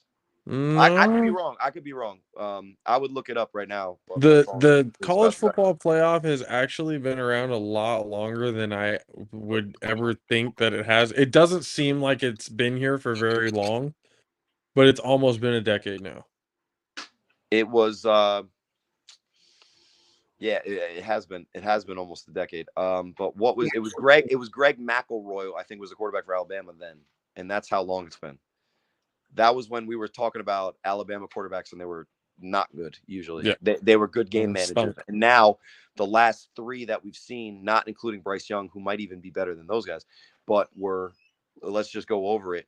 Jalen Hurts, Tua Tonga Vailoa, and say what you want about mac and cheese, but he's better than Greg McElroy. Man, he was yelling at Bill. He said, this run game sucks. Throw it. I'm like, damn. Yeah, well, they also on some of those shows they trashed him by showing pass plays that he completely missed the read, but nobody's perfect. Oh, And when can't do that. you're built like Mac Jones, running is not normally, whether it's yourself or your team, probably Not your forte. It's not what you should be doing. But when we get to the college football play, like we talked about with Michigan, when we were at San Jose State, they had the Michigan Ohio State game going on the TV inside the media room. So I'm watching the game from up there while going. When you and I were texting each other, I was at the San Jose State game looking at it going, yep, this is an ass whooping. Yep. Like this isn't even, this is one of those that we can just chalk it up as Ohio State's not in it this year. Right. Well, and then when you're watching a football game, also you keep thinking to yourself, all right, there still is a chance, right? And every time you would say that for Ohio State, they would do something like get sacked or CJ Stroud threw the interception, and then it's like, Nope. I don't know, No chance. because No when you're chance. down in a game and the other team's offensive line is constantly putting your defensive line into the ground. It wasn't like they were just opening up holes. No. Those guys were out there to get drafted. Destroy. Like Michigan's offensive line took it upon themselves, and it's like that Michael Jordan meme. And Ohio State was alive, and I took that personally. And that was They the all most said exciting. This is the game that's going to make us all first rounders.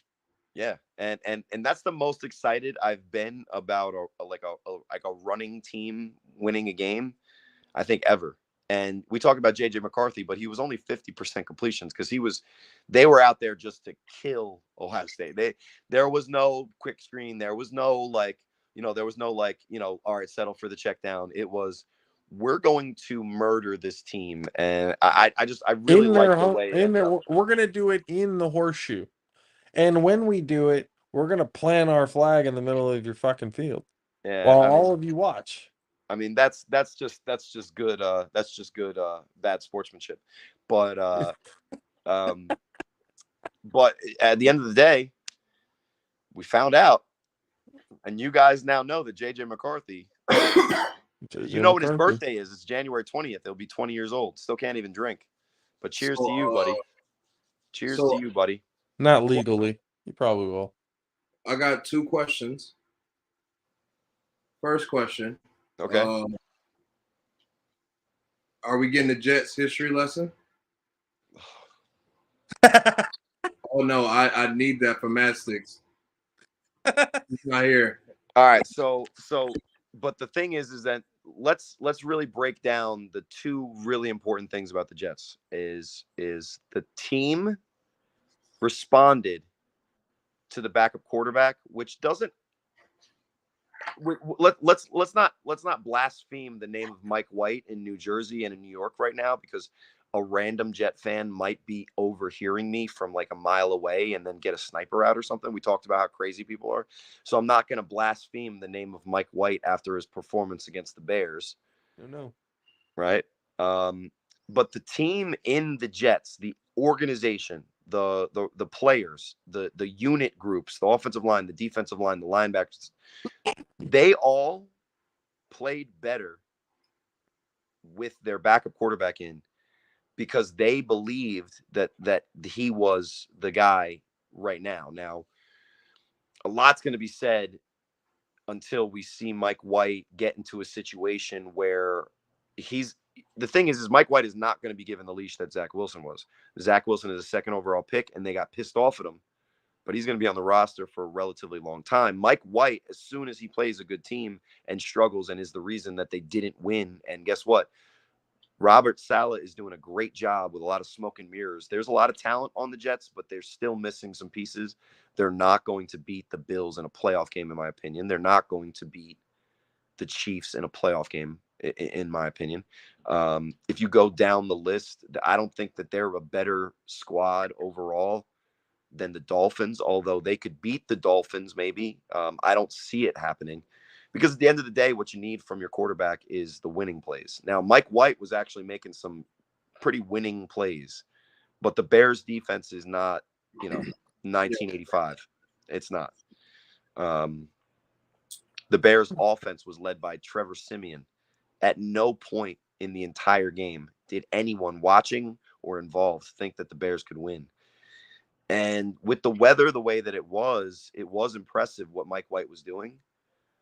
But what's sad is that the play design for all of those plays worked, likely because that play design doesn't exist in the Zach Wilson tape because they're not calling those same plays. And so what happens when you don't see on film what the guys are running across the way from you, you can't stop the first read on some of those plays, right? Yeah. So Mike White goes and they kept the same game plan where they're play action and all that.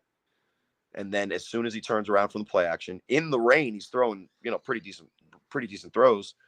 But 31-10 against the Bears with Trevor Siemian at quarterback. Kind of expected. DJ Madsticks was probably talking about how they're back on the playoff track. The thing is that the dumbest thing that this team could do now, though, is say that Zach Wilson is done. Because that's what they did with Sam Darnold. He's 21 years old. Now, is he capable of doing it? I don't know. He has to prove that. But the organization has also not put him in a position to succeed because they thought that the putting him in a position to succeed was giving a 20-year-old kid the keys to an NFL franchise. And what he's proceeded to do is get a DUI equivalent to getting a DUI, crash it, and then tell the cop, no. Zach, are you do you feel like you let the defense down today? The cop is like, sir, have you been drinking? No. And that's why we saw Mike White. And they and you saw after the game, their defensive players, offensive players, they were hugging him extra tight. They hate Zach Wilson right now. Yep. And maybe that helps him because he is 21 years old, 22 years old. But all that cred he got in the locker room from what he did with his friend's mom is just out the window after 2.5 yards. So that's what, in my opinion, happened this weekend with the Jets. But Country K, I think you were looking for like a Don LaGreca, and I don't know if you know who that is. He's a local guy that every about 110 episodes on the Michael K show, which is the afternoon drive around here. Michael K, the Yankees announcer, Don LaGreca, like his co-host, will explode, and a lot of times it's about the Jets because they have a lot of reasons to. And so I apologize for not going nuclear, but it's less surprising that the Jets were able to succeed with their backup quarterback than it was surprising Like people are calling Zach Wilson a bust already. Are you saying probably the greatest bust of all time? Yeah, that's New York for you. Well, if he never plays again, he is. If Trey Lance never plays again, he is. I mean, I don't know about all time because you still got Ryan Leaf and Jamarcus Russell. So never discount those guys. Here's my thing though. I never thought that the Jets should get rid of Sam Darnold to draft Sam Darnold. Yeah, just the next Sam Darnold. It's the same thing. Now, at least at USC, Sam Darnold was playing, Pac-12 teams and not no offense to San Jose State, but there's a clear difference when you go up from the Mountain West to the Pac-12. Sam Darnold made that one throw in the pro day. Oh my God, did you see that one throw? The one time that he was under no duress, under just off his absolutely. back foot, and he threw it 75 yards, and it's like you guys do know Jamarcus Russell could throw 80 yards, right? Yeah. I mean, 80 yards is really impressive too. Jamarcus Russell from the 30 on his knees could throw it through the goal post. And then NFL teams, including guys like Lane Kiffin, said, "I'm going to win a Super Bowl." This guy can just throw it. So I mean, granted, the Raiders during that time, You reference shit. they drafted heavily all speed guys. Well, all combine guys, yeah, all combine guys. But that's one thing that I had figured out. The combine, I would much rather draft my guy based on what I see on tape than, I mean, his combine results are they're just added attributes that he has. I'm not going to solely rely on what he does at the combine. If I'm looking on tape and seeing that he's just dominant at everything that he does, just because he's not putting up more than everybody else are doing, and these certain numbers doesn't mean that he's not an elite player. So it's just kind of, well, it's one of those things when it comes to that. The biggest fallacy at the combine is the fallacy of potential, right? So when you're in a room and every one of these football guys at the combine, whether it's the scouts, whether it's the coaches, whether it's the coordinators, they all in their own mind believe and truly that they're football geniuses. So when they see the potential of these players in the combine, every single one of them to a man says, I can blank, blank, blank. I can fix that stupid thing. I can teach this kid how to do this. You can't teach speed, right? Is always the thing, right? You can't teach size, right? Well, there's a reason why when we were talking about quarterbacks in the beginning of the year, a lot of people were looking at the kid from Stanford, Tanner McKee, and said, well, that could be a really good player. And when you look at some of his highlight tapes, when he's doing the right things and making the right decisions, he looks the part because he's 6'6" and he's 230. But it's that stupid debate that goes on now: who's better, Tua or Justin Herbert? And it became like, who wins the quarterback beauty contest is Justin Herbert, but Tua Tagovailoa is a better quarterback. A lot of that is play calling, coaching, and personnel and the system. But I think there's something to that, right? There was a reason that Justin Herbert looks like the best quarterback all the time. And when he was at Oregon, he was not winning every game.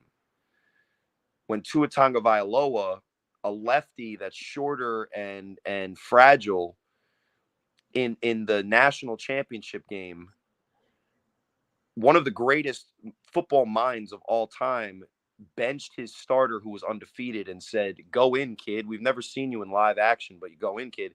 And Tua came in a national championship and brought that team back, right? Like, there's something to the intangible that we don't see at the combine that clearly, at least when we were watching it in college, Tua Tagovailoa had that Justin Herbert didn't. So the measurables and the way you look in shorts and a t-shirt, we're talking about the retread Jets quarterbacks, right? Right. Who starts for the Seattle Seahawks right now? Geno Smith. Yeah, where did he start his NFL career? The goddamn Jets. So you want a history lesson? Sure. It doesn't matter how good you are at playing quarterback. If you're on the fucking Jets, you're gonna have a shit career.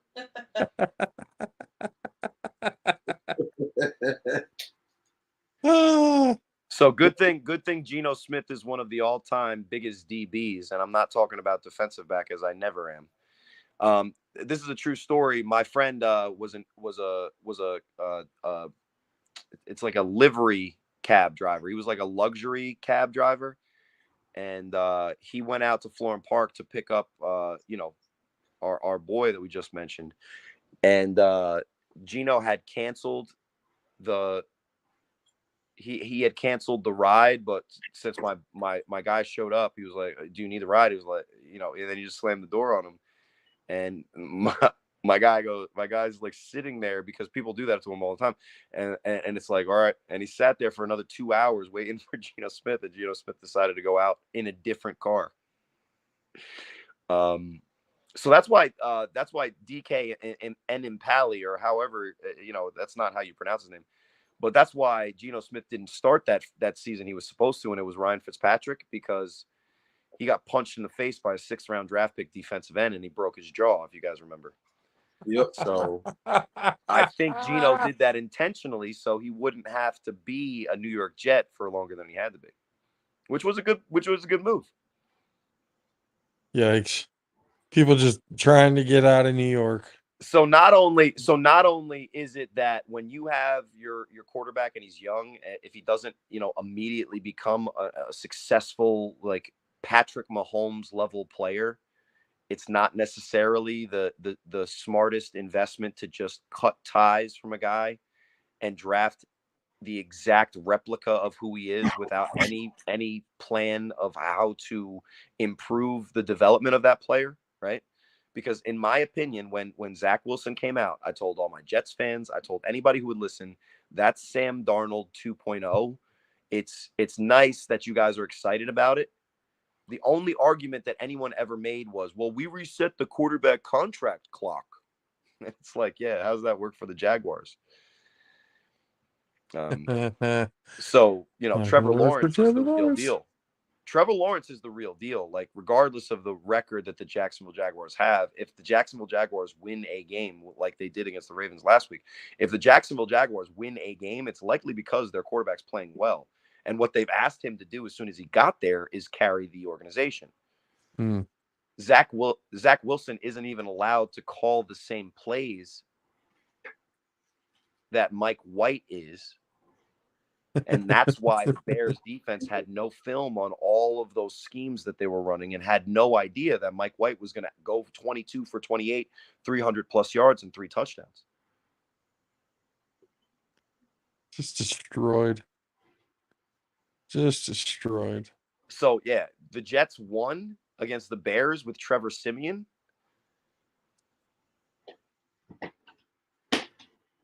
But the fact that I know who Trevor Siemian is doesn't mean that he's a good quarterback. That's my guy from Northwestern. I always like Northwestern. I always used to root for Northwestern. What was that? He's just Trevor Siemian is the sack of shit that beat the Bucks last year. Oh yeah, he's come in situations and ruined people's parlays. Let's say people be like, "Oh, there's a backup for this team. I'm gonna put him in my three team teaser." Whoops. Yeah. Kay's had that feeling. He said Trevor Siemian deserves everything he gets. Fuck that. Trevor Siemian and my guy, Baker Mayfield, may he rest in shit. May they rest in fucking shit. So quickly back to the college playoff. So right now, that USC Utah game is either USC gets in, because I think if they win that game, they've done enough this season, and it's the name brand that we like. It would have been a different story if it was, for instance, I don't know, Utah. They might get snubbed. And if the Michigan Ohio State game was a lot closer, but the interesting ones are going to be the SEC championship, because I think LSU, they're talented, but they're still kind of like, everywhere. They're young, they're talented. They looked past Texas A&M last week.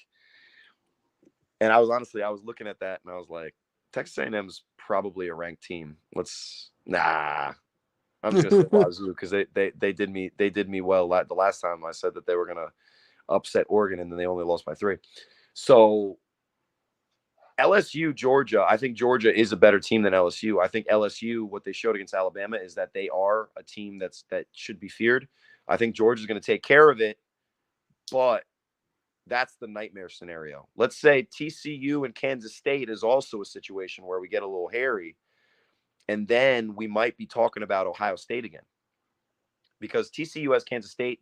TCU has, last week they made sure they took care of Iowa State. They were calling trick plays in the second quarter. A smash burger. I don't know if you guys have smash burger.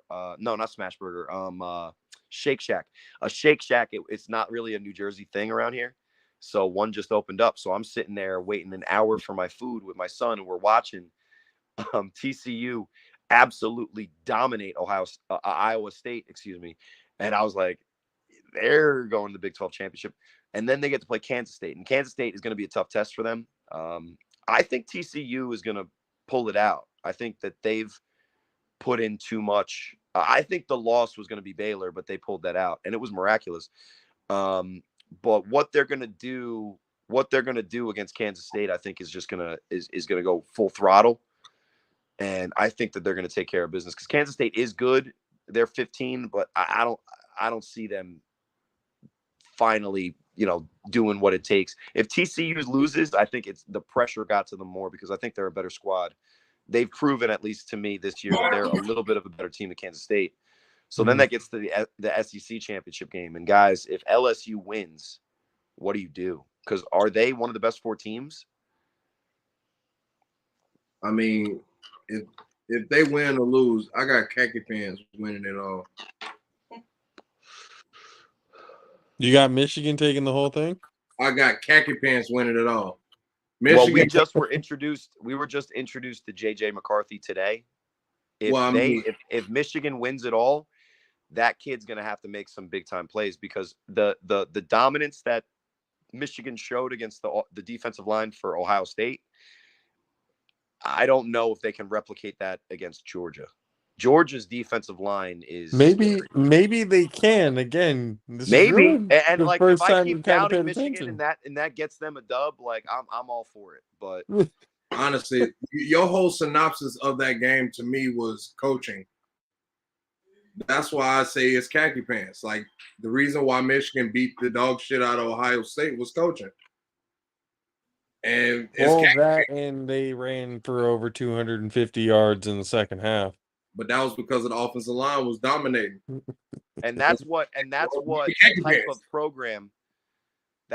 of program John Harbaugh built at Stanford and has been building this entire time at Michigan. He's never been out there getting the big time, NIL type recruits. He's gotten top recruits, but most of them are the defensive tackle or the strong safety, or you know what I mean. He gets big time recruits in Michigan, but he's actually focused more on building the trenches, which is what the SEC does. And the main difference, I think, in teams of the SEC in the past and this year's versions of those SEC teams, except for maybe Tennessee, is the wide receiving cores for the SEC teams recently have been uncoverable. LSU, think about those guys. Think about the guys that Alabama sent to the pros in the past 3 years. They don't have that in Georgia. Now they have talent at every level, and they have, even their freshmen are the type of guys that are coming in and making big time plays. I think that's going to be this is the most real I've felt about an offensive line from the Big Ten since I was probably in college, which was a really long time ago. And I was wrong then. I just was an SEC hater. Michigan, like they were definitely impressive. And when I was looking at it, I was just like, wow. They literally shut everybody up in that stadium. They pissed off a whole lot of people on their way out. I know that. Fights probably broke out somewhere. Like you got Michigan players looking and talking at the stands, going like, "Bye, see you, done later," and that's always like, oh, shit. But what do you do? What do you do if USC loses to Utah? Georgia wins. Let's do the couple of likely scenarios. Okay, so we did let's finish the LSU wins. Who do you put in? So do you still put Georgia in if they lose? Hold on, I got an update. Utah just beat the dog shit out of fucking USC 47-24. Utah is, right? Yeah, they finished the game. That's over. Oh, it's over. It's done.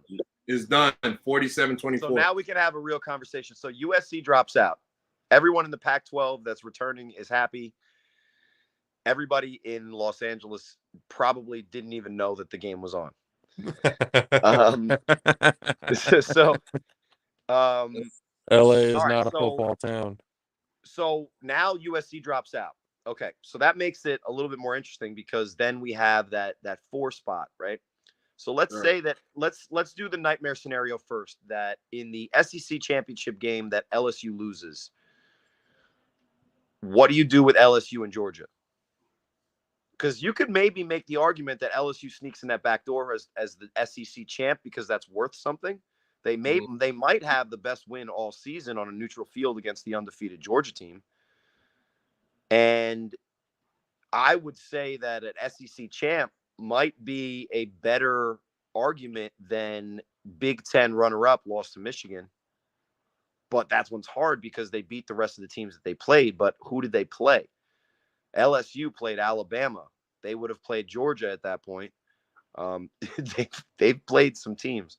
So that's the nightmare scenario for me, is what do you do if LSU finds a way to take care of Georgia and give them their first loss? Because I don't think you can tell Georgia with one loss that they're out of the playoff. It definitely makes the conversation of putting LSU and probably Georgia, and it's one of those situations again, like if it's a close one and LSU pulls it out, they end up putting LSU and Georgia in the playoff. What you would have guaranteed in this situation, right, is that Michigan wins, so they're guaranteed in, right? Right. And let's just so it's a little bit simpler, that TCU takes care of business. Are they guaranteed in? Is an undefeated Big 12 champion guaranteed to get in? Yeah, I think so. Yeah. So those 2 spots are at minimum closed. Number 4. Yeah. So those 2 spots are closed. So the rest of the spots are 2 spots, and we have to figure out between an SEC champion LSU, a 1-loss Georgia, a 1-loss Ohio State. USC's out, but a 2-loss USC. And then if you look at the rankings, Alabama's sitting right there. So if TCU loses, then we might have that conversation. But Alabama's right there. Tennessee is right there. So who's your 2 teams out of the rest if LSU beats Georgia?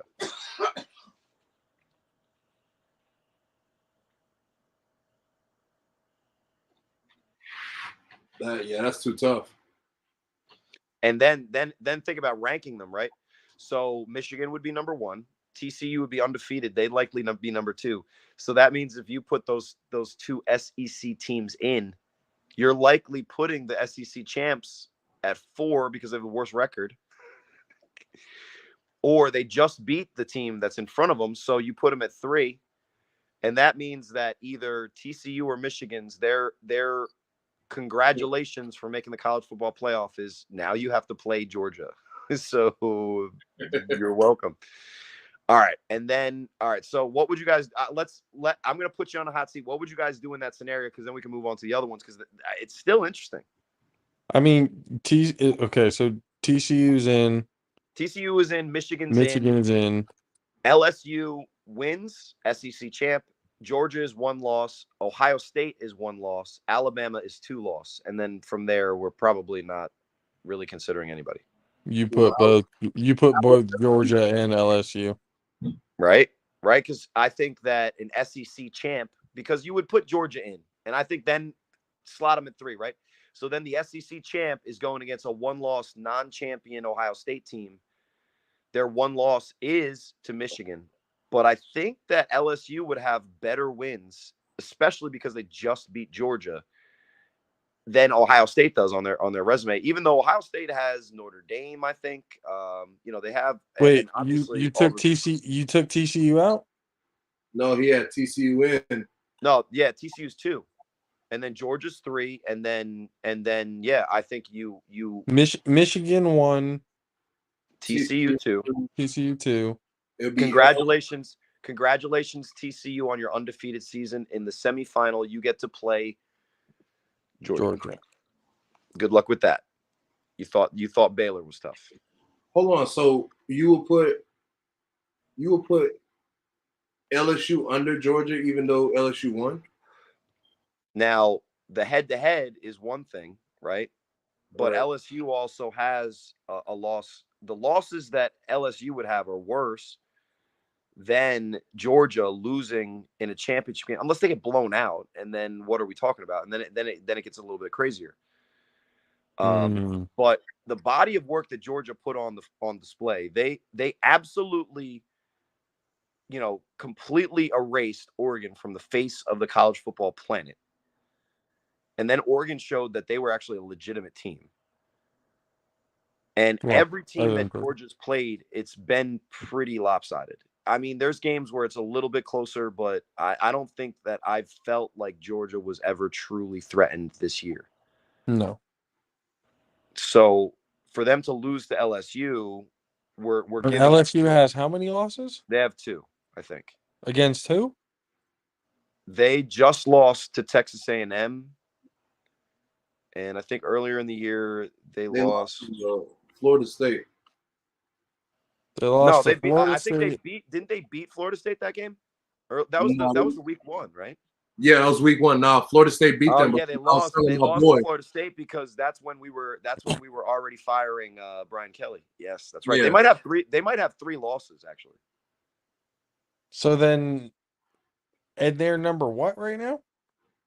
They're propped up a little bit to make the matchup for the SEC championship look a little bit better. That's what they usually do.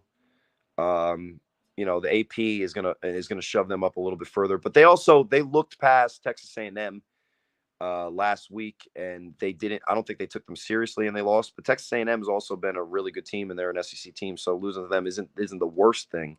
Yeah, well, they didn't make bowl eligibility, so good for them. I'm not a big Texas A&M fan. Again, being a Longhorn, so Texas A&M, Oklahoma, yeah.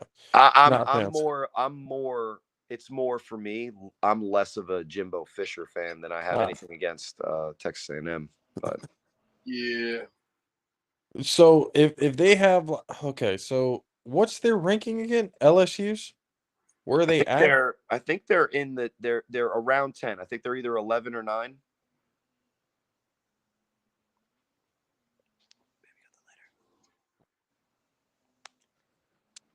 You know what? Even if they beat Georgia,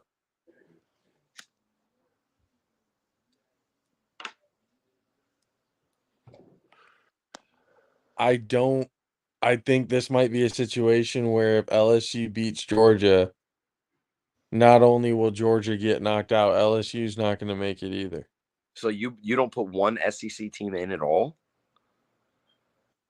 This might be my nightmare scenario that Alabama somehow sneaks in at 4. So you would wow, that would be awesome. Honestly, that would be the biggest fuck you to the whole thing, because it was like, all right, never mind. Let's just put Bryce Young in there. That's what everybody wants to. That's what everybody's literally paying to see. He's the highest paid NIL athlete. so the SEC champ LSU that beat Alabama head to head, and Georgia, which has less losses than Alabama, but a more recent loss. If that happens, then it's the quality. It's because of the quality of the losses. Like, yeah, you had the head-to-heads with the big-time matchups, but because you lost to the opponents that you're not supposed to. Then the argument that you're doing, which is I think what should be the argument, which is why this is such a kind of dumb thing. Your argument would be is I think Alabama's a better team. Not, all right, here's the resume and this is what then probably what you would say is that, okay, fine. TCU, great job this season. You played nobody. You deserve nothing. Go home. You're UCF. You could say you're a national championship after you beat, let's say it's Tennessee in the bowl game, which they would lose to. And if you do that in a bowl game, then go ahead and crown yourselves national championship. Your guys are undefeated. You're not the best team. But I don't think if that happens, I think Country K's right. I think what they're going to do is Michigan's in, TCU's in. You got to put in Georgia because they're the best SEC team. Even if they lose the SEC championship, I think they're the best SEC team. So then they would go to 1 to 4. They would go to 3, in my opinion, and then 4. I would make the argument that it's more impressive to however you got there to be an SEC champion than it is to be Ohio State, where they had one game and they didn't show up to look like that. I should give them a shot at the best teams in the country.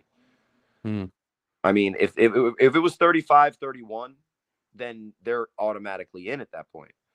Yeah. But I would agree with you. I would just shuffle 3 and 4 of your list, Corey. So realistically, LSU would, for some reason, even if LSU won, I don't see them making the top 4. I mean, maybe they don't deserve it. Maybe they just got an opportunity because they were in a weaker division of the SEC, or we are realistic about it and think about when you talk about like season record and we're talking about TCU being undefeated. If they're the best team in the country, they better damn be undefeated because they barely have a test on their schedule. LSU plays in the SEC. They're tested weekly. And if they came out of that conference and in the parameters of that conference determined that they were the best team, then I think that deserves a lot of credit. And I think, in my opinion, I would give that more credence specifically to the other team that would probably be the one that was the 4th team. Because if you tell me right now that the Big Ten top to bottom is a tougher league to play in, and that's why they deserve 2 teams and the SEC only gets the 1, then I'm okay with that if you really believe it and you can convince me. But I would really dare you to try and do that because it's almost a guarantee that if you try to make the argument that the Big Ten as a conference is a better conference this year than the SEC, all you have to look at is the top 15. Okay, can you look up the top 10 right now? Yeah. So that because I'm thinking about this right now because I'm drawing a blank at where Tennessee is at. I'm drawing a blank where essentially everybody else is at other than the top 4. So the AP poll rankings right now, you got Georgia at 1, Michigan at 2, TCU at 3, USC at 4 before the loss, Ohio State 5, Alabama 6, Tennessee 7, Penn State 8, Washington 9, and Clemson at 10. LSU's 11.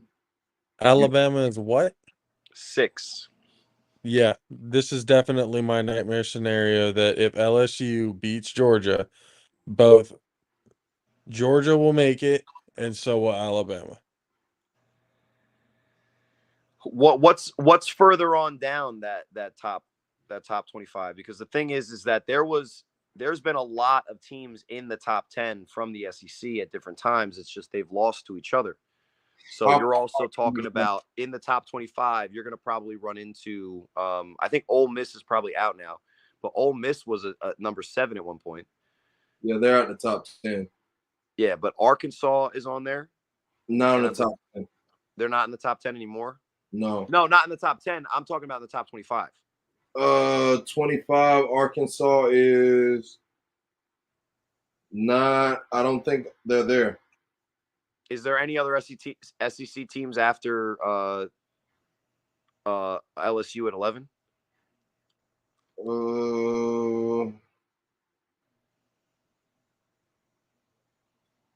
Mississippi State at 25. That's it.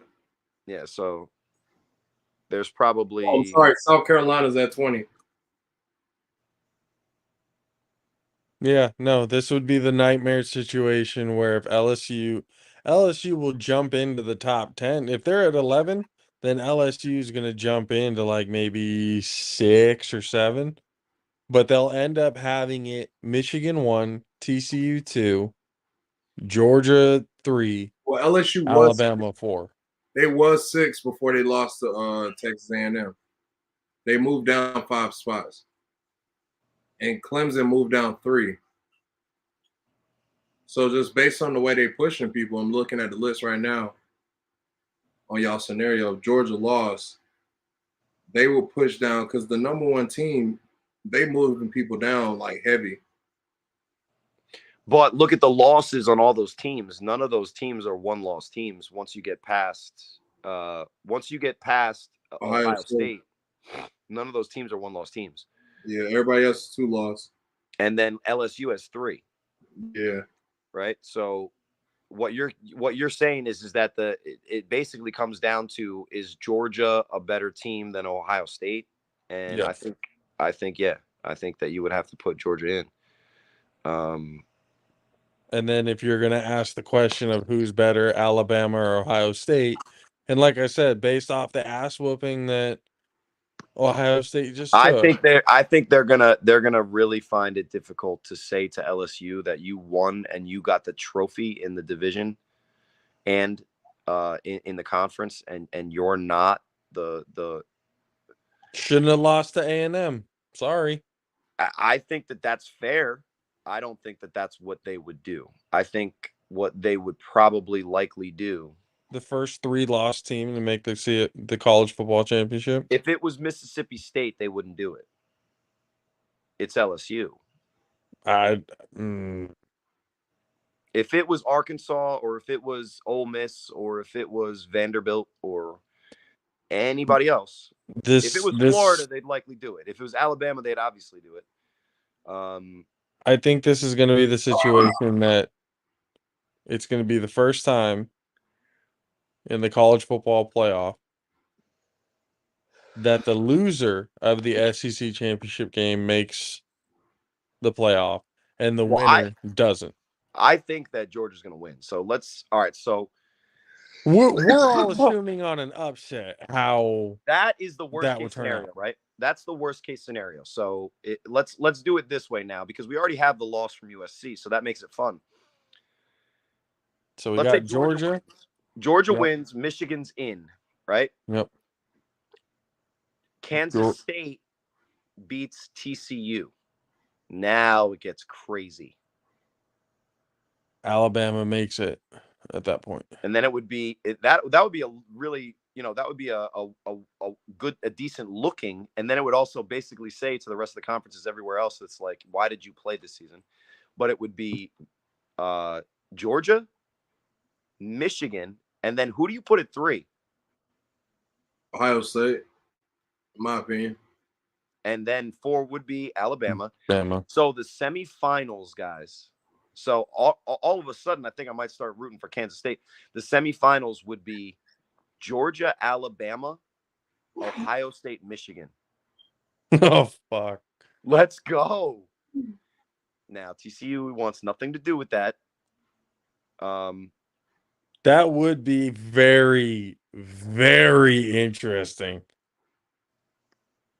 Ohio State. Oh, Now that is a really tough spot for my guy JJ McCarthy, because now Ohio State's going to go in knowing what Michigan's game plan is and having that extra, not that you need anything, but that extra motivation.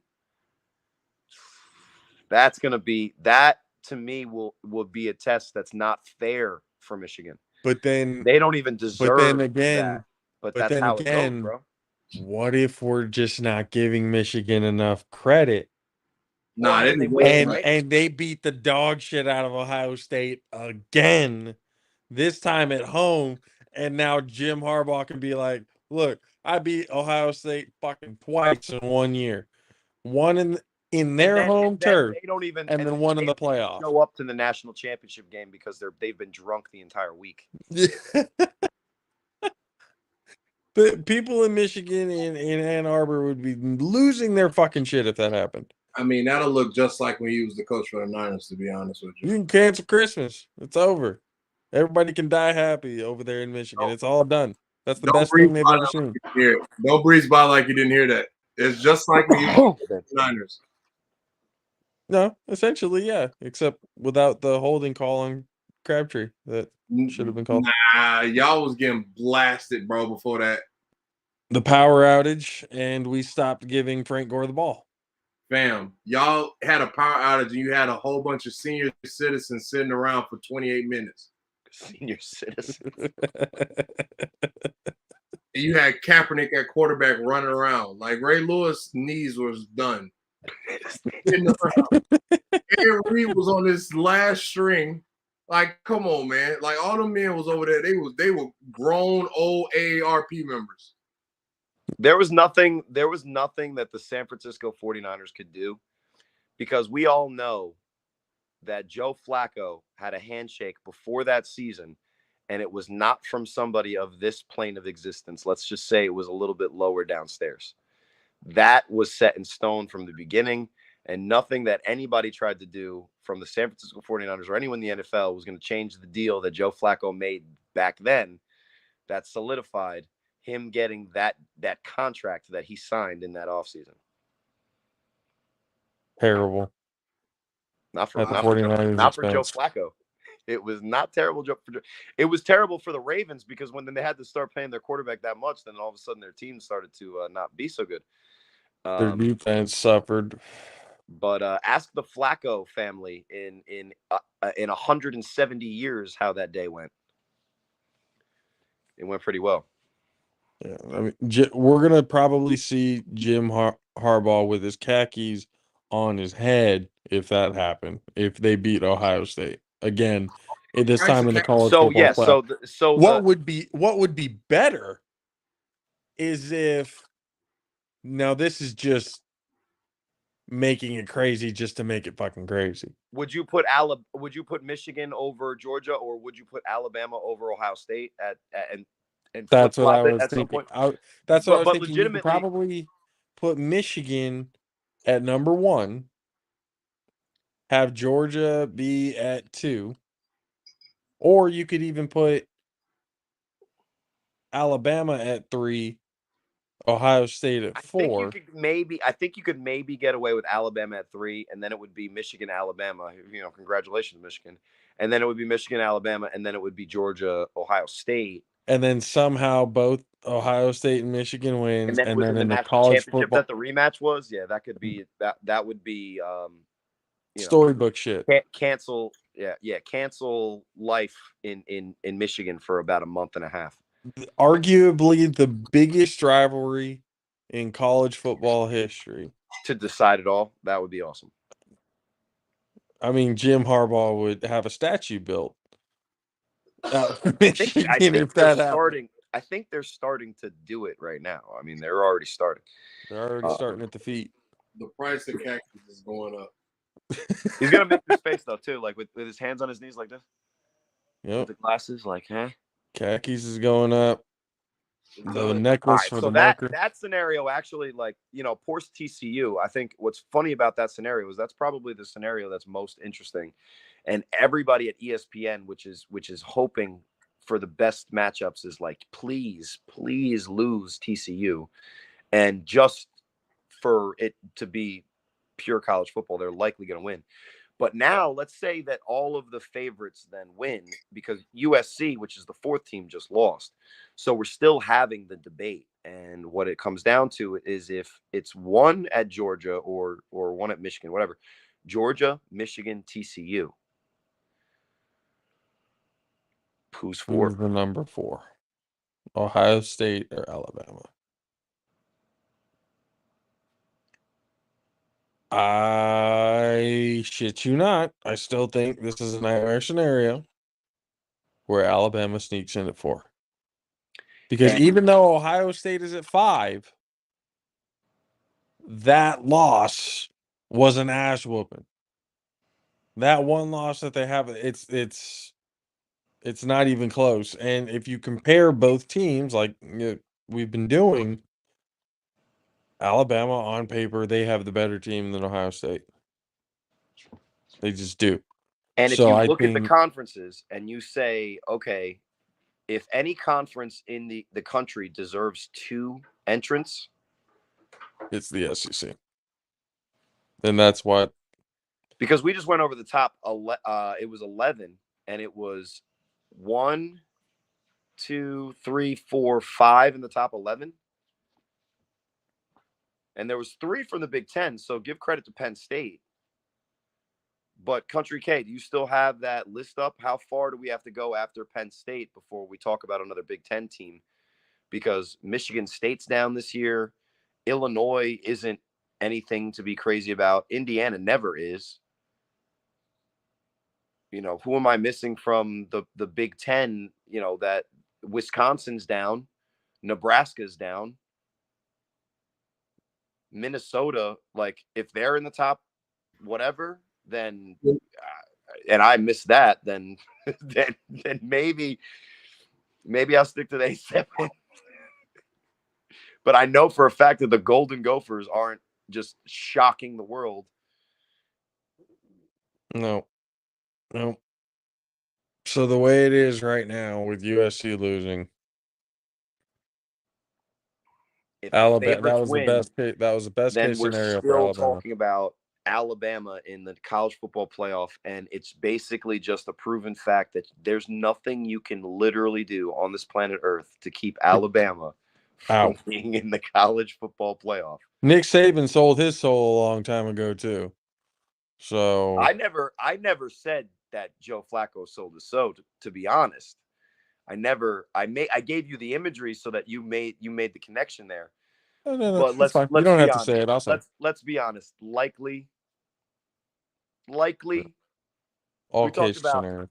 We talked about Deion Sanders. If he leaves his son high and dry to get a coaching job for more money, then he's a bad type of person. I think he's going to take pretty much the whole team with him in the transfer portal. If Nick Saban's son was on the Miami Dolphins, Nick Saban would likely cut his son and then go to Alabama. So it's terrible. It just, again, nightmare scenario. Match 6 is going to be happy because Alabama's in. But for the rest of us, it's just for one season we were looking at having. now Alabama here's the worst one. You want to know the worst one? Okay. Georgia loses. Done. Michigan loses. TCU loses. All 4 teams that were 1, 2, 3, 4 lose, including USC, obviously. I mean, it's probably not going to happen. But just to end the show with the craziest of crazies. So who's outside of the top 4 right now, okay? Who's 5, 6, 7, and 8? 5 is Ohio State. 6 is Alabama. Tennessee. 7 is Tennessee, and 8 is Penn State. Well, there you go. There's your college football playoff right there. It might as well be if that's what happens. There's your college football play. If all 4 teams lose, then the next 4 are up. So you Alabama's still in, but hey. You would drop Georgia below Penn State. They have 2 losses. I mean, no, you wouldn't. Georgia beat the dog out of Alabama.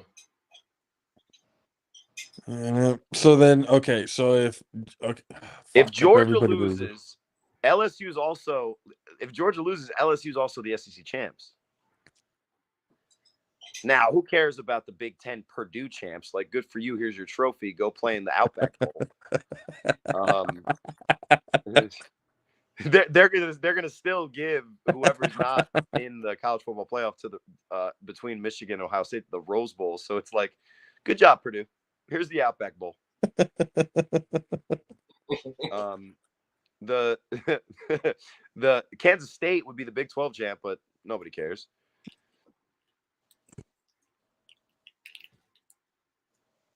So LSU, I think what you do is LSU goes in, and they're not 1. I think Georgia would still be 1. I think you keep Michigan. LSU gets in there, and then it's Ohio State. So it's still the same bullshit SEC versus Big Ten.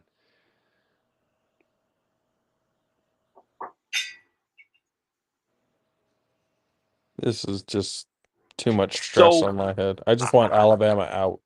That's all I want. All I want for Christmas so what were the is not to scenarios see that Alabama was out?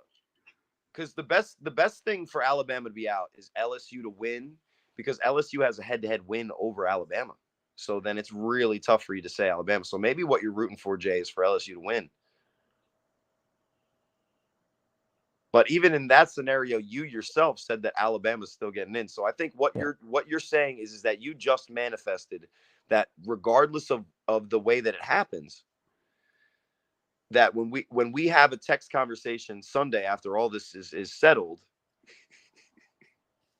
your feeling going into the announcement is that, shit, once again, Nick Saban's in. And there was nothing that none of us could do at any level of the media, the players on the field, the boosters. None of us could do anything. It was just like Joe Flacco was going to win that Super Bowl no matter what the San Francisco 49ers did.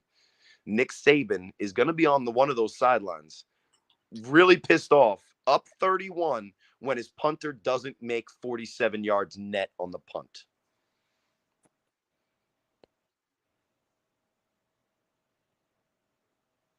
Sometimes I hate college football. And I'm the face of it for you guys. So that just shows probably how our relationship has evolved over the couple of weeks. Well, I will say this. I really, as this thing is winding down, this is great. I've been having a great time tonight. But I will say that my wife right now is both enticing me and other things to go handle your business. Give her proper attention, because she is a badass woman. She's a great tattoo artist, and she's loved my life. So I love you. Thank you for letting. Oh, I think I just got all the negative. We're about back with that. She's giving me a nice face. We're about to see another Cory Hammond child. Hey now, all right, that's a good joke, but to be honest, Matt Ryan has already given me 9,000 kids. 9,000. Holy shit. He said that out loud one time, and I'm like, look, I'm not going around and purposely fist bumping people, because it's literally dangerous to be within my vicinity. I'm not that bad. And I'm not Phillip Rivers either, but you already know. Ladies and gentlemen, the great Cory Hammond. We'll see you next time, Cory. Sounds good. You already know University. It's always good to have him on. He fills up a lot of time.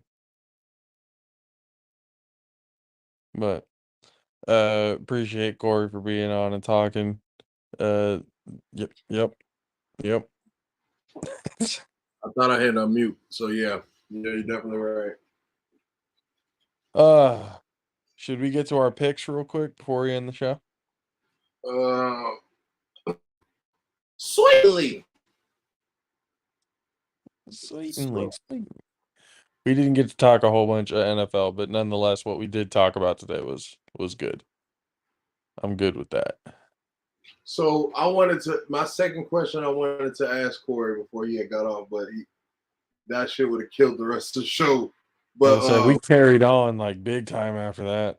I wanted to ask him because he brought it up.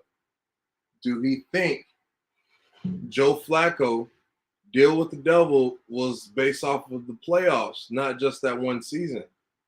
Because Joe Flacco in the playoffs is damn near Nick Foles' father.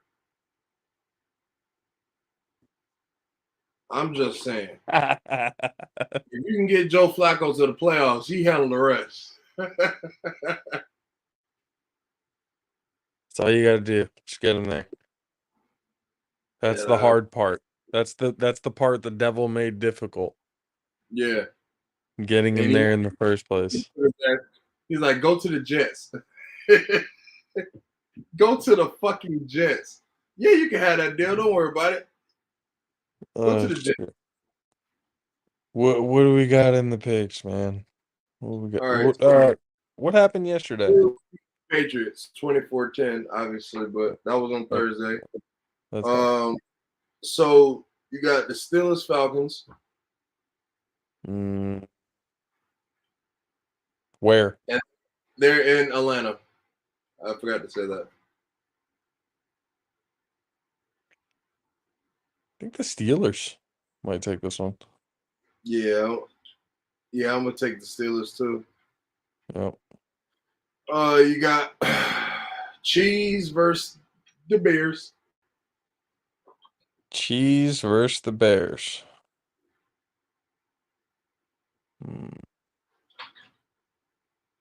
Now, when you say cheese, you're talking about the Packers, right? Yeah.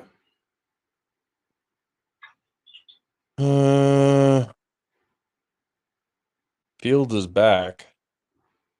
Yeah. I still think the Packers might win this game. Yeah, nah. We're going Swiss provolone and Munster. Nope. So you got the Jags versus the Lions in Detroit. I'm a fan of the Lions right now. Yeah. Go with Dan Campbell and them boys. You got the Jets versus the Vikings in Minnesota. With Mike White?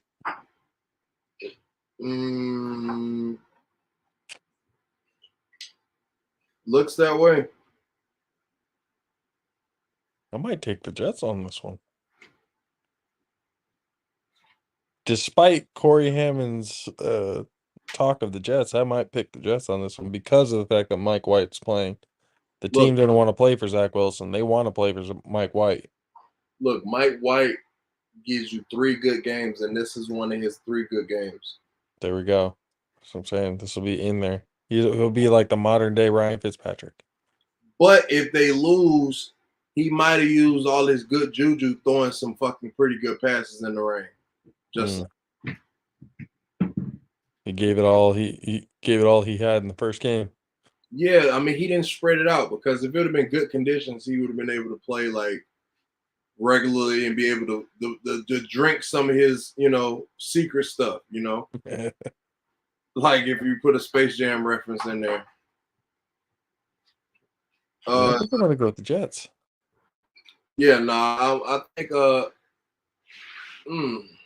I think I'm gonna take the Jets too. Even though they're in Minnesota, I feel like the Jets.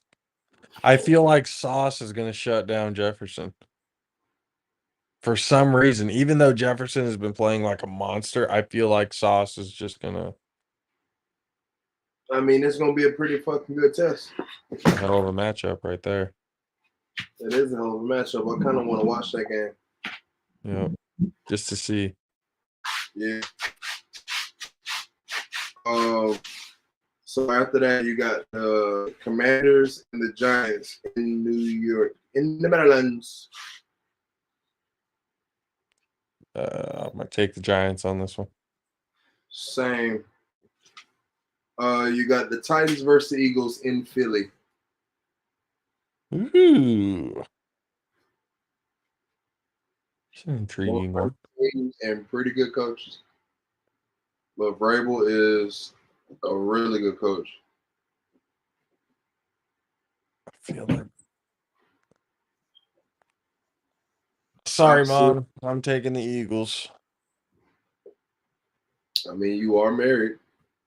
But my mother is a Titans fan, so my mom and my wife are going at it this week. That's gonna be fun. I mean, you gotta sleep somewhere at night, bro.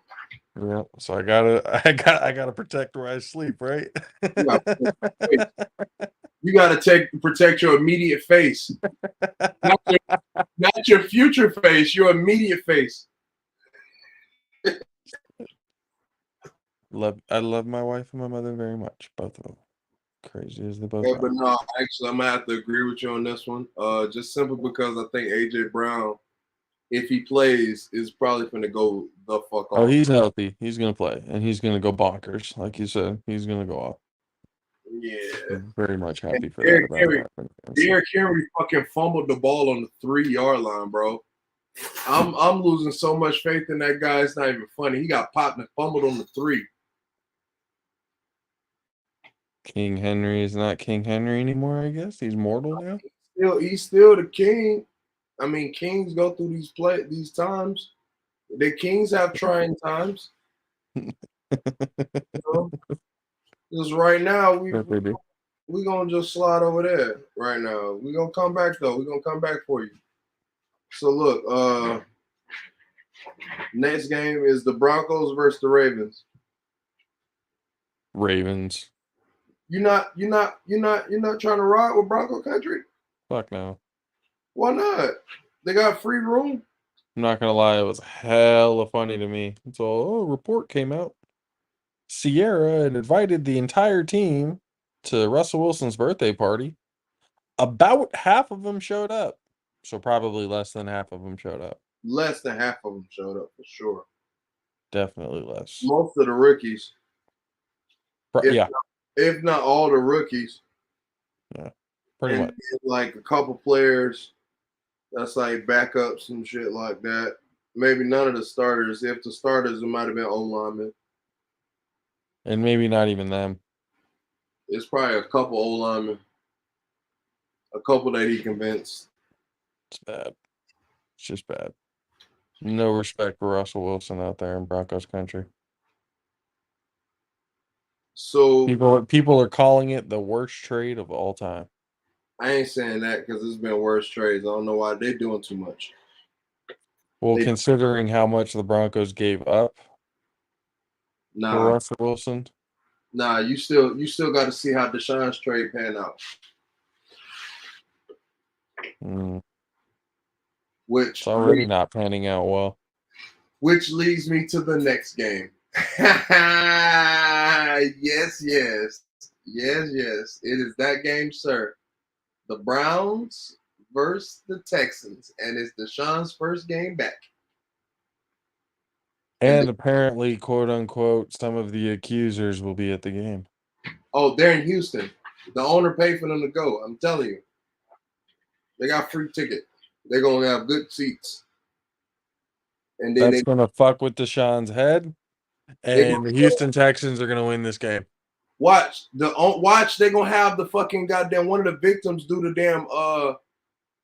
damn fucking goddamn intro video for the Texans. Watch. She gonna be amping the fucking shit up. Gonna be talking about let's go Houston and all that bullshit. Watch. I can guarantee it. You're gonna use it as a mental tactic. Promise. Sure. Deshaun gonna be on the field looking at that shit. He gonna fucking be like, man, what the fuck? They fuck with every chance they get. He's gonna get booed like a son of a bitch too. Oh, every time he touched the football, they booing him. Yep. So, yeah. Who you got? Texans. I think the Texans are gonna win this game, honestly. Seriously? No, I do. And that is the reason why. Like, it's gonna be so much into his head. He may not it's gonna be just another game. It's fine. But he's still He's still facing allegations. He's racking up new ones. And even after the suspension and stuff like that has gone by, I don't think he's going to play well. He's going to have a whole lot of rust and everything like that. And the Texans are from the crowd, the home court, the home field advantage, that the Texans are going to have in the whole thing. I think it's either going to be one of two ways. Either Deshaun is going to go off on the Houston Texans, or he's going to absolutely shut down, and the Houston Texans are going to win this game by 2 touchdowns. I think you seriously forgot that the Cleveland Browns has a very good defense. Not saying that because they just beat my Bucks in overtime, but they really do have a really good defense. Damon Pierce is going to have 120 yards and 2 touchdowns. I think at some point in time you need to throw your vape pen in the garbage disposal. Because whatever's in there, you need to stop smoking it immediately. Pretty goddamn good. Shout out to Cali Heights, no free hats. You need to stop smoking that shit immediately. If you think he's gonna go get 100 yards on Myles Garrett, bro, And if he does, then I would be wrong. we're just going to leave it at that. He didn't even want to say because you would be right. Yeah, I know. I got it. It's fine. No, I would just be wrong because that would be a flash in the pan. Everybody be motivated. But I think Deshaun gonna come out like I gotta win this game. Deshaun will have 2 picks. He'll have 2 picks, but he gonna have a fucking goddamn Matthew Stafford in the Super Bowl game. 2 picks and 3 touchdowns. You got to remember, Deshaun can run too. So I think he gonna fucking. I really feel like Deshaun gonna go off, bro. I think he gonna all his effort, a Mike White effort in this game right here. He gonna beat them, but they probably lose the rest of the fucking games. I don't know. Something tells me, because I was looking at practice videos and stuff like that they had put out. Now, granted, most of these are on the receivers, but there was nothing about it that really impressed me going, okay, he's right. Because, this is literally his first week back. So there's going to be a whole lot. This is 11 weeks into the season, and you haven't played. There's going to be some, rust. So I think this is a game that, he can get the rust off, but it's not going to result in a win. So I think the Texans are just going to find somehow to win. Again, I just think the whole situation itself is going to be weighing in, not just because he's not ready. All right, so let me ask you this. Deshaun at his best is an elite quarterback, right? Mm-hmm. So if you put him at his best as an elite, just look at Amari Cooper's last 2 quarterbacks. Jacoby Brissett and Dak Prescott. Let's just go with the better one first. Dak Prescott at his best is not. I thought you were going to say Jacoby Brissett. I was about to follow. No, I'll just say the best. No, I'm saying at Dak Prescott's best, he's still not an elite quarterback. He's not in that top 4. I don't give a shit what nobody says because he played for the Cowboys. Dak Prescott at his best, they were. Yeah, exactly. Dak Prescott is not a top 4 quarterback at his best. I don't give a fuck. You can say whatever the fuck you want to say. You say all of this extra shit, but at his best, he's still not a top 4 quarterback. I ain't scared of you, motherfucker. So Deshaun is better than Dak, right? So I said all of that to say, even if Deshaun's rusty, he's still better than Jacoby Brissett. And look what the fuck Jacoby Brissett's been doing.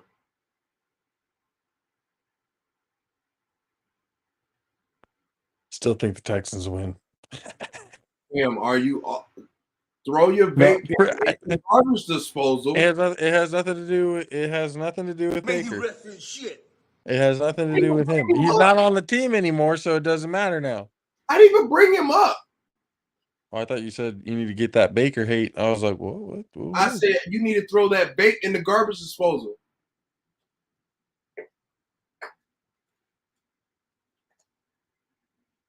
Oh. You say faith in the garbage disposal? Vaporizing pen, bro. Oh, this one. Throw it in the garbage disposal and turn that some bitch on. Too good. I can't. No, it's too good for you to see incorrect shit. I can see clearly now.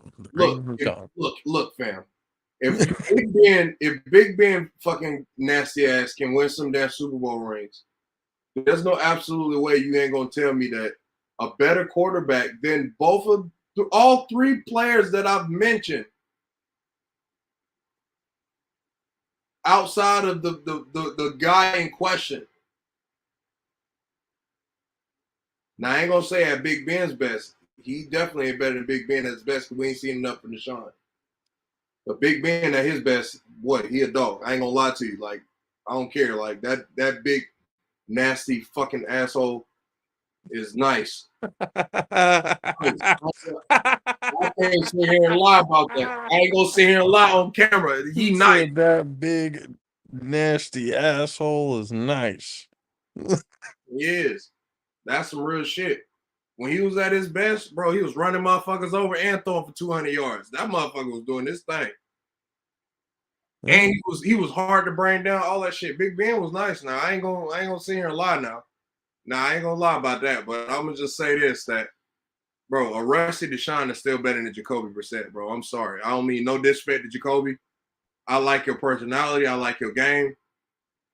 I feel like you're gonna get a real opportunity somewhere because somebody from the shit to bed. Right now, it look like the name might be Collar. What's the next one on the list? Please tell me you're segueing into an Arizona game. I put my phone down for a second. But no, but I am going to the NFC West. Seahawks Rams. Seahawks win. Yeah, they in LA too. Ain't nobody give a shit about that game. LA gonna get their ass. A game after that is y'all game. Dolphins and Niners. I know what you're picking. And this is another game that's making my stomach sick. How the fuck y'all get back-to-back games where it's like hard to pick y'all? Like this that shit I'm talking about. Like this the fucking shit. Where it's like they just like, all right, we're gonna pick all the games this motherfucker hates. All right. We're gonna give you the Saints. We're gonna give you the Dolphins. Hey, fuck it. We're gonna have the Jags in there somewhere. Back to back, yo. Come on. Jags are gonna be in there somewhere. Watch. If it's next, I'm gonna throw up, bro. I mean, okay, we got y'all next week. That's gonna be an easy pick for you then. Well, it's an easy pick for both of us. I'm just saying, like next week. Next week, oh my God, I'm gonna have to drive to Sacramento. Have to. I feel like it's mandatory. It might, but then I know you're gonna be in my ear all damn day. Look, I'm not that guy. I'm not that guy. I like, dude, how I watch the Super Bowl, that's how I am. I'm not like my friend Derek. My friend Derek, that's how he is. He's up every big play. I'm getting mad at my team. I'm yelling at the TV. I'm that guy. I'm like, what the fuck kind of play call was that? That's the guy I am. That's the person I am. I'm not yelling at the fucking Niners or yelling at you. I'm yelling at the TV like, what are we doing? That's the guy I am. Getting upset at my own team. I had this conversation with my cousin. Mm-hmm. And I thought about it going, what makes this a scary matchup is because Mike McDaniels knows everything we're about to do. Yeah. Because everything that we're about to do he's been a part of. And that's the thing. Kyle Shanahan knows everything he's about to do because he taught him all that shit. No, So no, I don't the think. whole thing becomes the whole thing now becomes can the defense for the 49ers now they are the number like ranked right now, they are the number one defense in all of football. Right. Yeah. I'm just telling you what it is.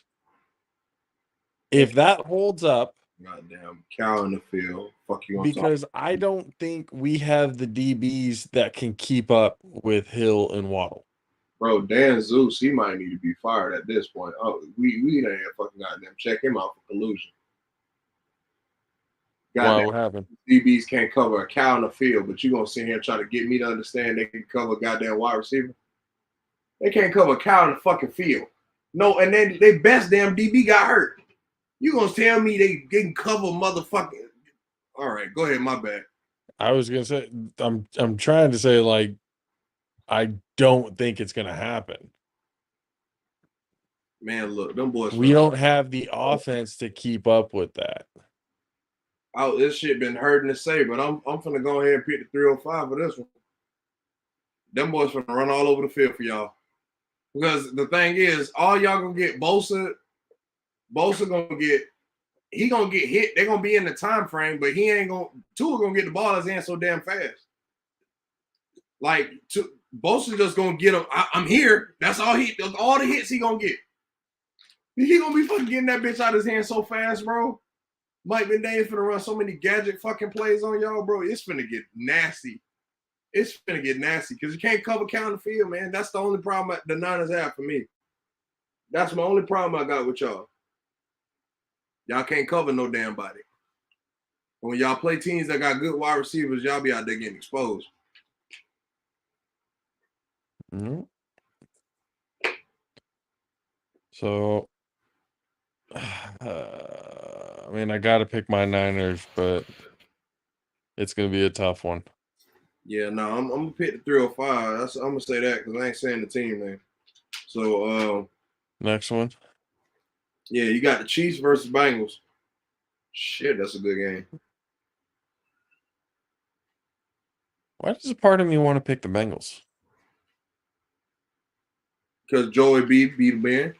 Joey B be the reason. Joey B. But nah, I ain't gonna lie to you. If Joe Mixon's still out, I'm gonna go ahead and slide to No, Mixon's playing this week. He is? I think so, yeah. He cleared concussion protocol? I believe so. Hold on, let me check.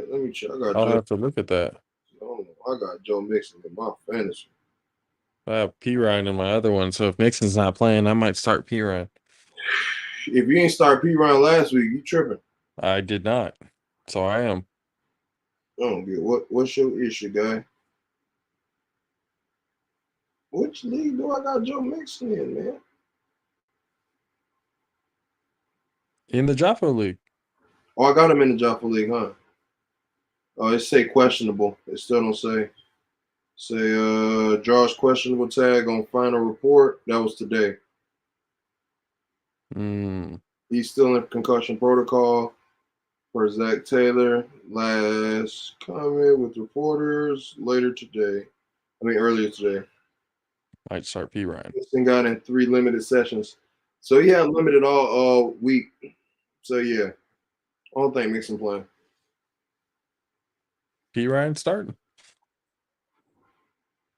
But no, I think it's gonna be a shootout though. Honestly, I don't think so because he ain't got all his weapons. I mean, T. Higgins and Boyd nice. And what's buddy name? Chase isn't playing? Say it again. Chase isn't playing yet? He got questionable still on his shit too. I got Jamal in another league.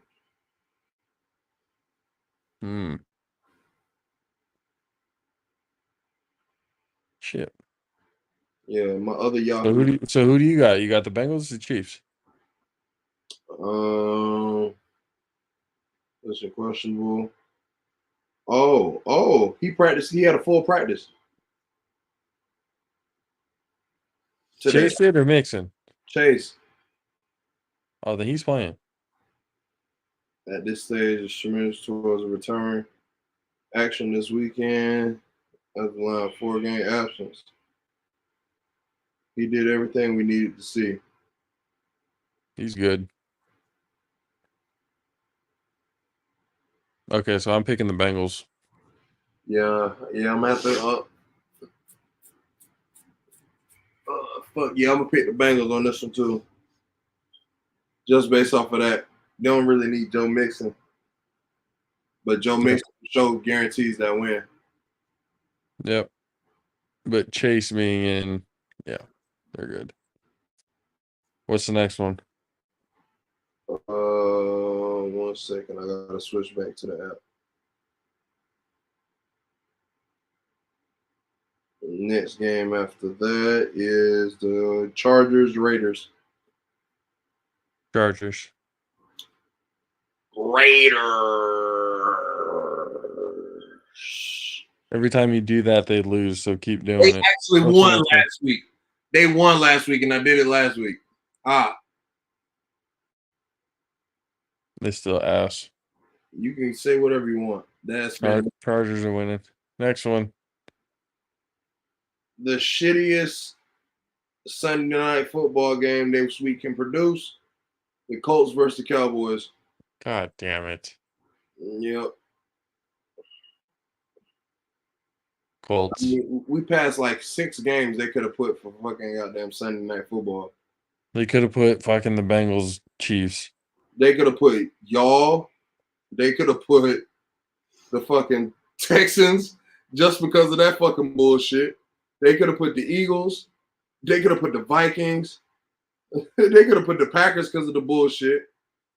You know what I'm saying? Like, they literally could have put a bunch of different teams for storylines. Flex that shit the fuck out of there, but they not. The Colts are winning. So what? Run So that the one more.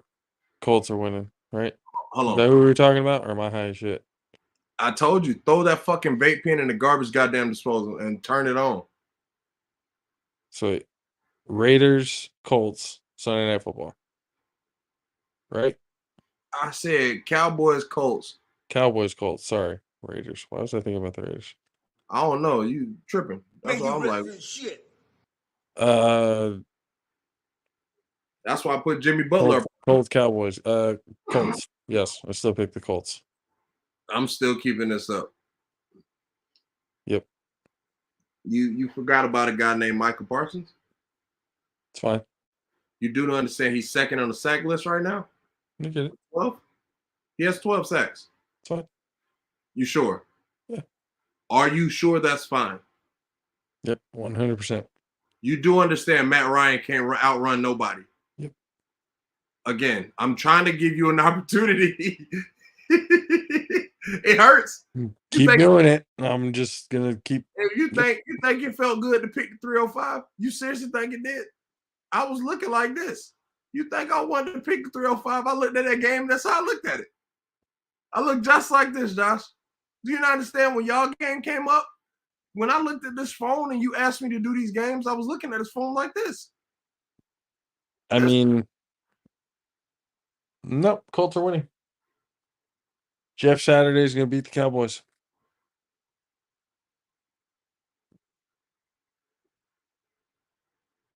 Yep, it's going to happen. I love that one. I'm sorry. He's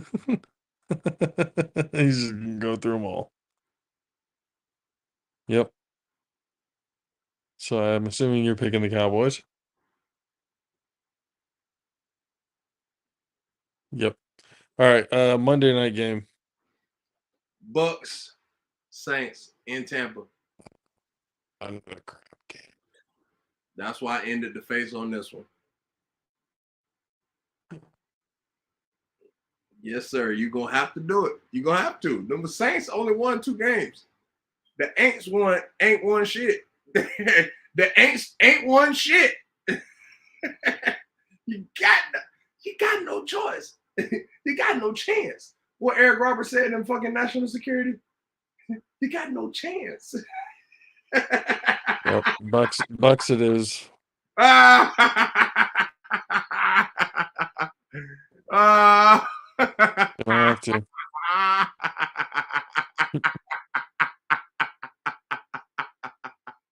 that shit hurt. Oh, that warmed your soul. That warmed your soul to hear that. Well, at least Country K can go to bed happy.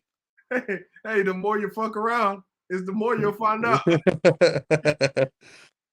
Ladies and gentlemen, thank you for hanging out with us for this longer episode than we normally have, but it's no problem at all because it was a good episode. Had good picks. Great conversation with Corey as always. Still, I'm gonna put up a poll. Who's in the wrong? Kanye or Chris Paul, and we'll see how that turns out. We'll get that to you guys later. See you guys on Tuesday with more updates on what the college football playoff is going to look like and what the NFL playoffs are starting to look like because the NFL season is starting to come to its end. I know already it sucks, but hey, we've got a whole bunch of other shit in the offseason to worry about and deal with as well, including the A7FL, watching Corey Hammond with the Snow Tribe. See if he can help bring them an A7FL championship. You already know University. And we'll see how that goes. And then what else is going on? Bay Area College Classic on January 28th. Coaches, if you haven't gotten your nominations in, the window is closing fast. I believe if I'm not mistaken, there's a week left to get your nominations. If not, I think I might be misquoting. I don't think it might be a week left. It might be less than that.